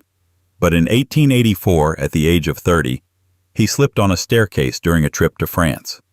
He died days later from a cerebral hemorrhage. Victoria was devastated. But she also knew by then that Leopold's illness wasn't unique. 3 of Victoria's daughters were potential carriers. They married into Europe's grandest houses, bringing with them not just prestige, but a genetic time bomb. The consequences were international. Hemophilia appeared in the Spanish royal family, the German nobility, and most famously, in Russia. Tsarevich Alexei Nikolaevich, the only son of Tsar Nicholas II and Alexandra, Victoria's granddaughter, suffered from severe hemophilia. His illness was a closely guarded state secret. His mother, consumed by grief and desperation, turned to mystics and spiritual healers. One of them, Grigory Rasputin, would worm his way into the Romanov inner circle, undermining the monarchy's reputation and hastening its collapse. All of it traced back, indirectly, to the gene carried by Queen Victoria. But in Britain, the effects were more quietly tragic. By the end of the 19th century, hemophilia was a known, if not fully understood, royal concern. It wasn't discussed publicly, certainly not in newspapers or official biographies, but it shaped private behavior. Royal boys were monitored, play was restricted, heirs were examined in secret. Families held their breath every time a child scraped a knee. The disorder also impacted marriage politics. Potential matches were assessed not only by bloodline and diplomacy, but by medical risk. Was the bride a potential carrier? Did the groom have unexplained early deaths in his family? A child with hemophilia could derail succession plans, destroy public confidence, and unravel centuries of carefully stacked legitimacy. Even Queen Victoria, an icon of imperial stability, found herself associated with fragility. Her genes, so robust in their symbolic power, carried something profoundly destabilizing. She ruled over an empire of iron and coal, but her legacy would include a hidden softness, one that even crowns couldn't protect against. And perhaps most unsettling of all was the randomness of it. Not every descendant inherited it. Not every child suffered. It lingered like a question mark in the family tree, invisible until it wasn't. A silent passenger in royal blood, waiting for the next name to claim. By the 20th century, medical advancements began to offer hope. Blood transfusions, clotting agents, and genetic screening would change the landscape. But by then, the damage was done. The royal families of Europe had already been reshaped. Some dethroned, some disgraced, many diminished. Not by war or rebellion, but by a condition that most of them barely understood. And as the House of Windsor emerged from the shadows of empire and mutation, it tried to focus forward, toward public service, constitutional modesty, and emotional distance. But even in that quieter image, tragedy lingered. 30. The Lost Prince, John of Britain. The British monarchy has always been skilled at stage management. It knows where to place the flags, how to time the procession, how to smile without blinking. But some stories don't make it to the balcony. Some figures are airbrushed from the frame before the public even notices they were there. And no royal has been more quietly obscured, more erased in plain sight, than Prince John. Born on 12 July 1905, Prince John Charles Francis was the fifth son of King George V and Queen Mary. By birth, he was a prince of the United Kingdom, grandson of Edward VII, and part of the new generation expected to carry the monarchy into the 20th century. But from the moment he could walk, it was clear that John didn't quite fit the mold. He was a lively, affectionate boy, known for his mischievous sense of humor and boundless energy. But he was also prone to sudden outbursts, unpredictable behavior, and moments of blank withdrawal. Doctors were consulted. The diagnoses of the time, limited and laced with euphemism, labeled him as delicate, slow, or suffering from nervous disorders. In modern terms, it's understood that he had severe epilepsy and likely additional developmental disabilities, though medical privacy and stigma kept most details hidden. At first, his differences were treated with mild concern. Royal households were used to unusual temperaments. Eccentricity often ran in the bloodlines. But as John's seizures worsened and his behavior grew more erratic, the tone changed. The palace became quieter about him. Mentions of John in the press declined. His public appearances stopped altogether by 1913, when he was just 8 years old. He was moved out of the main royal residences to Sandringham, and eventually to a smaller house on the estate called Wood Farm, a modest country house surrounded by fields and far from the prying eyes of the court and the public. There, he lived mostly in the care of his devoted nanny, Charlotte Lala Bill, and a small, carefully curated staff. His siblings visited occasionally. His mother came sometimes. But for the most part, Prince John became a royal in name only. It was a quiet exile, justified at the time as an act of compassion, an effort to shield him from the stress of public life and allow him to live peacefully. And to some degree it was. John reportedly loved Wood Farm. He rode his bike, tended to his garden, played with local children, and built strong attachments to his carers. Photographs from this period show a boy who, though medically fragile, still glowed with life. But the truth remains, he was hidden. Not maliciously, perhaps, not cruelly in the explicit sense, but hidden nonetheless. In royal memoirs, he is rarely mentioned. In official biographies of George V, he is sometimes reduced to a footnote or a euphemistic aside. The public, for the most part, didn't even know he was ill, let alone that he had been removed from the central orbit of the family. This was the age of empire, of duty, of iron discipline. A monarch's child who didn't fit the mold, who couldn't be shaped into a future soldier, diplomat, or dignified supporter, simply had no place in the narrative. Prince John died on 18 January 1919 after a severe seizure. He was just 13 years old. The response was muted. His funeral was small. George V wrote in his diary, "The poor boy had been a great anxiety to us for many years. The news was a great shock, but perhaps a blessing in disguise." Queen Mary later reflected, more tenderly, that his death was the greatest mercy possible. That phrase, a mercy, has hovered over John's story ever since. It reflects the deeply Victorian sense of grief mixed with utility, sorrow tethered to relief. It also reveals how profoundly the monarchy struggled to cope with vulnerability. For a royal child to live outside the script, to be visibly ill, to resist expectations, was not just a personal challenge. It was a public dilemma. In the century since John's death, his story has slowly re-emerged. Biographers, archivists, and journalists have pieced together his life from letters, medical notes, and family recollections. The 2008 film The Lost Prince reintroduced him to a wider audience, casting light on his isolation and humanity. And slowly, the monarchy itself has begun to acknowledge the pain of his erasure, not just as an institutional failure, but as a familial one.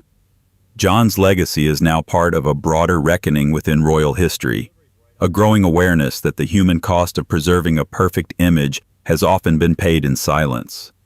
His life wasn't one of grand tragedy. There was no scandal, no betrayal, no political consequence.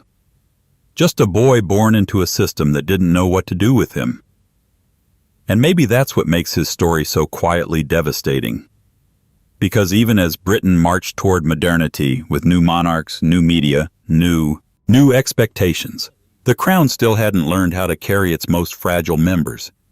It could bury them in countryside estates, wrap them in silk, and call it mercy. But it could not yet call it love. And while John's absence went largely unnoticed by the nation, the next royal death would be impossible to ignore. Because it wouldn't come quietly.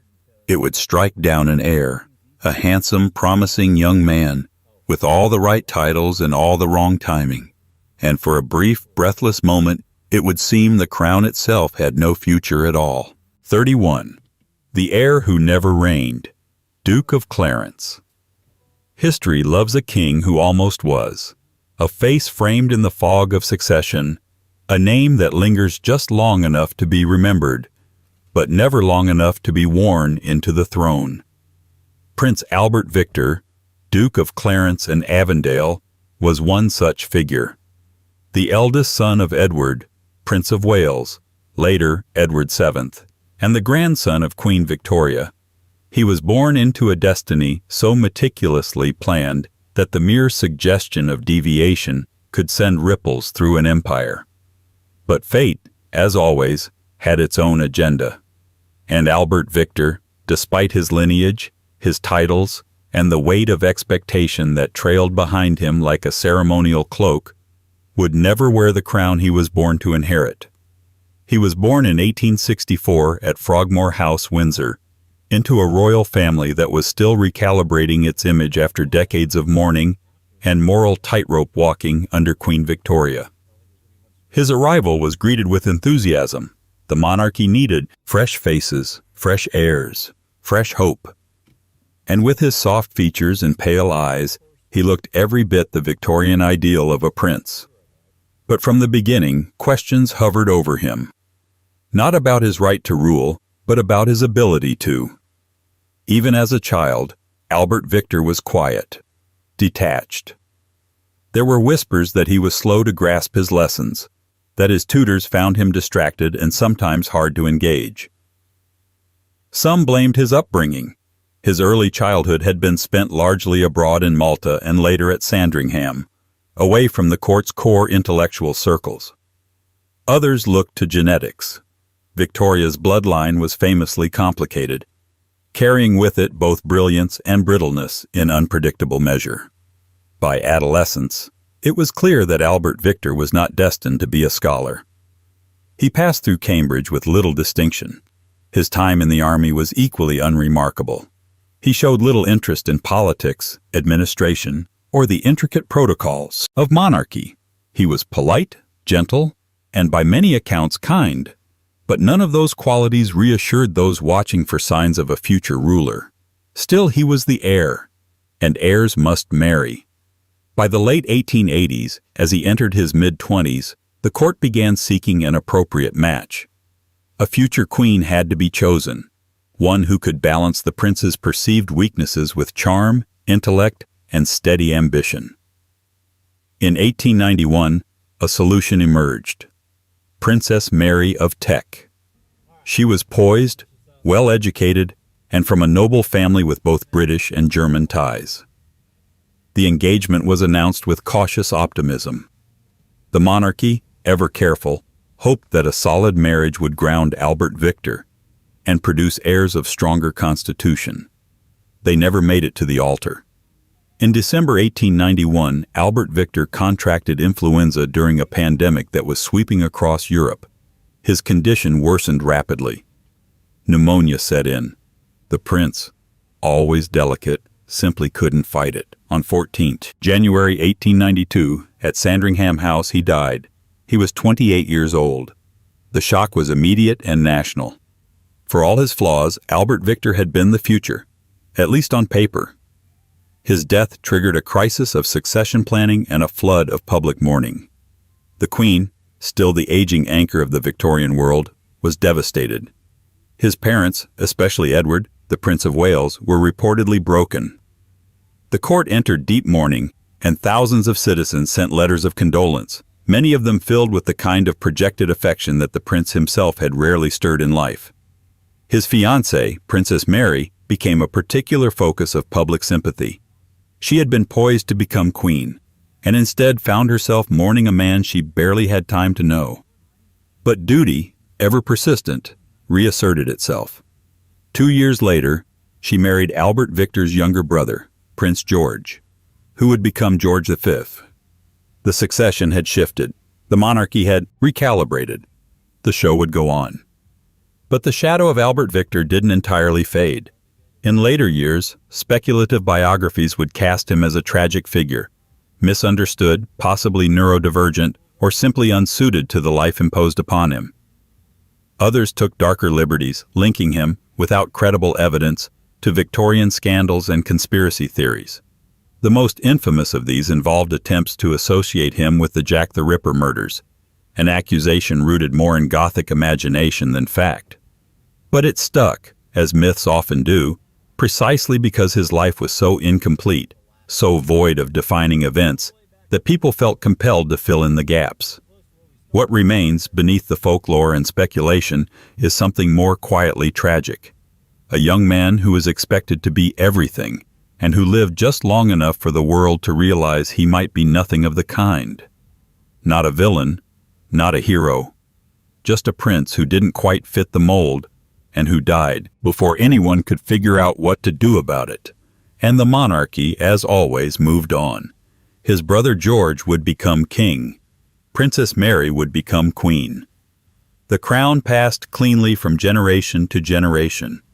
But somewhere in the family archive, in the half-faded photographs and cautious diary entries, Albert Victor remains, a ghost of what might have been, a mirror of royal fragility dressed in velvet. Yet even this sudden loss would be rivaled by another.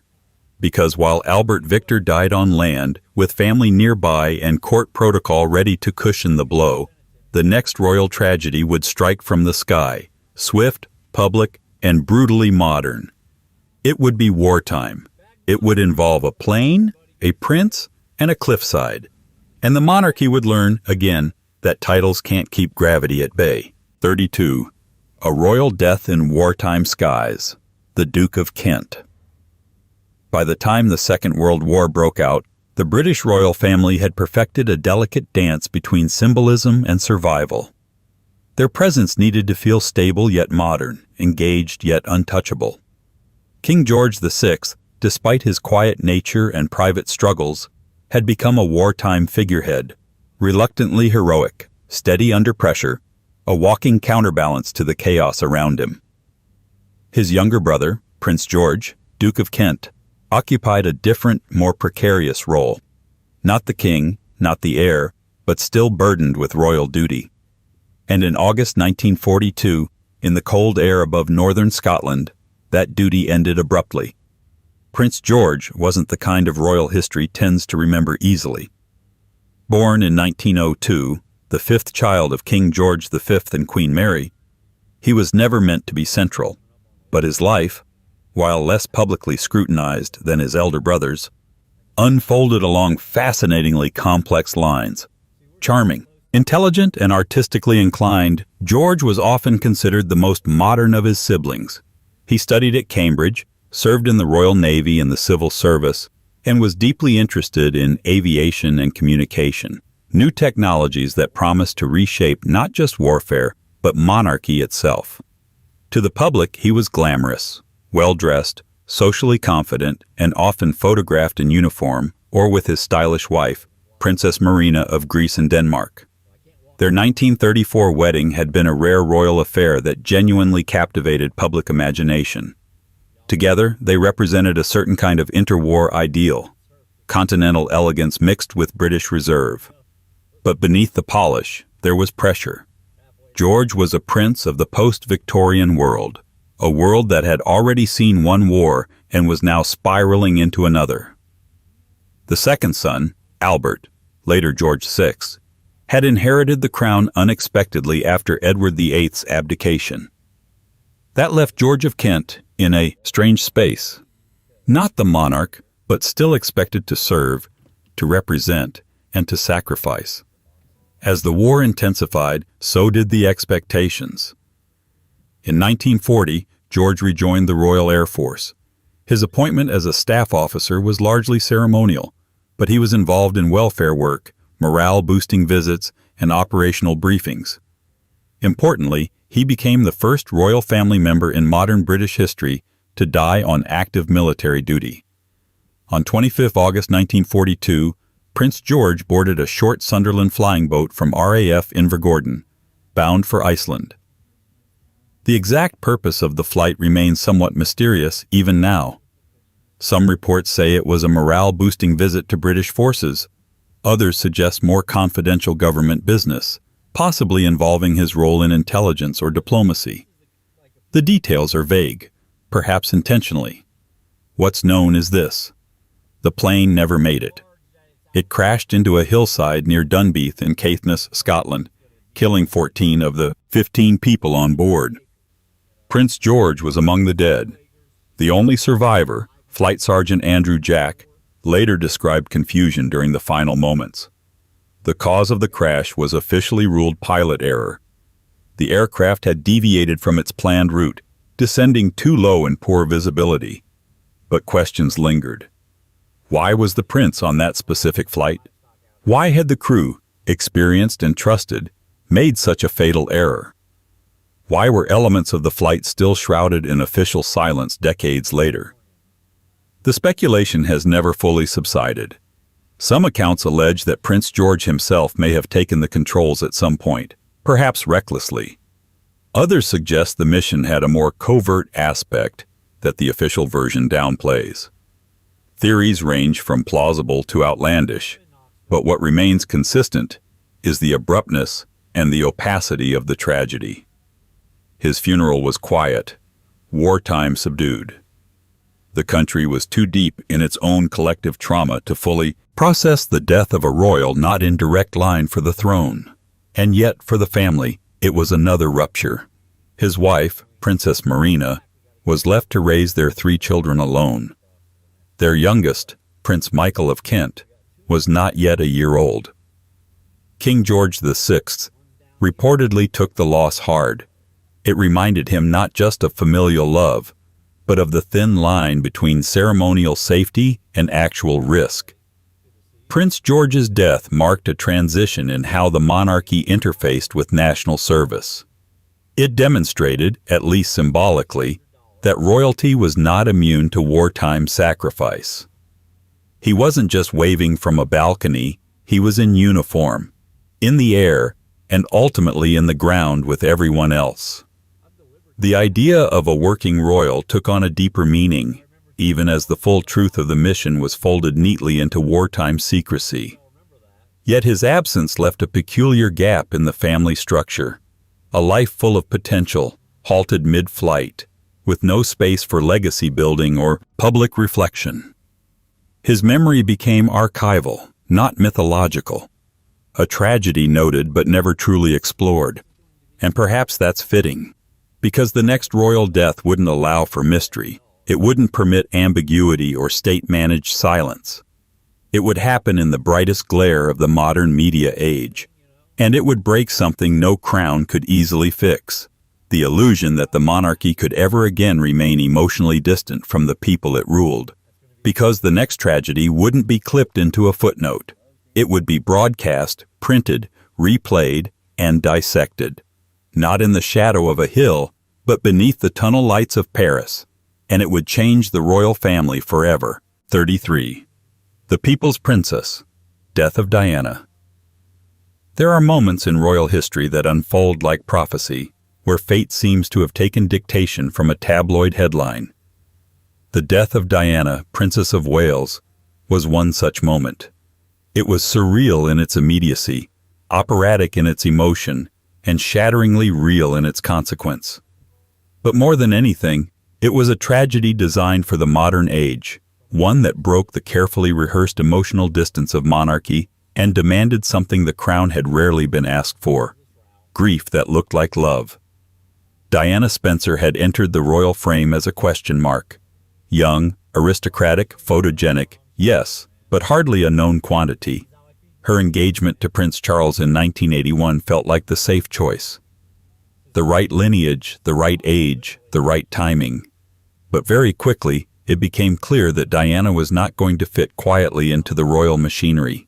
She was too open, too emotionally available, too present, and it was precisely those qualities that endeared her to the public and gradually isolated her within the palace. In a family trained to perform stoicism as a virtue, Diana's vulnerability became a disruption.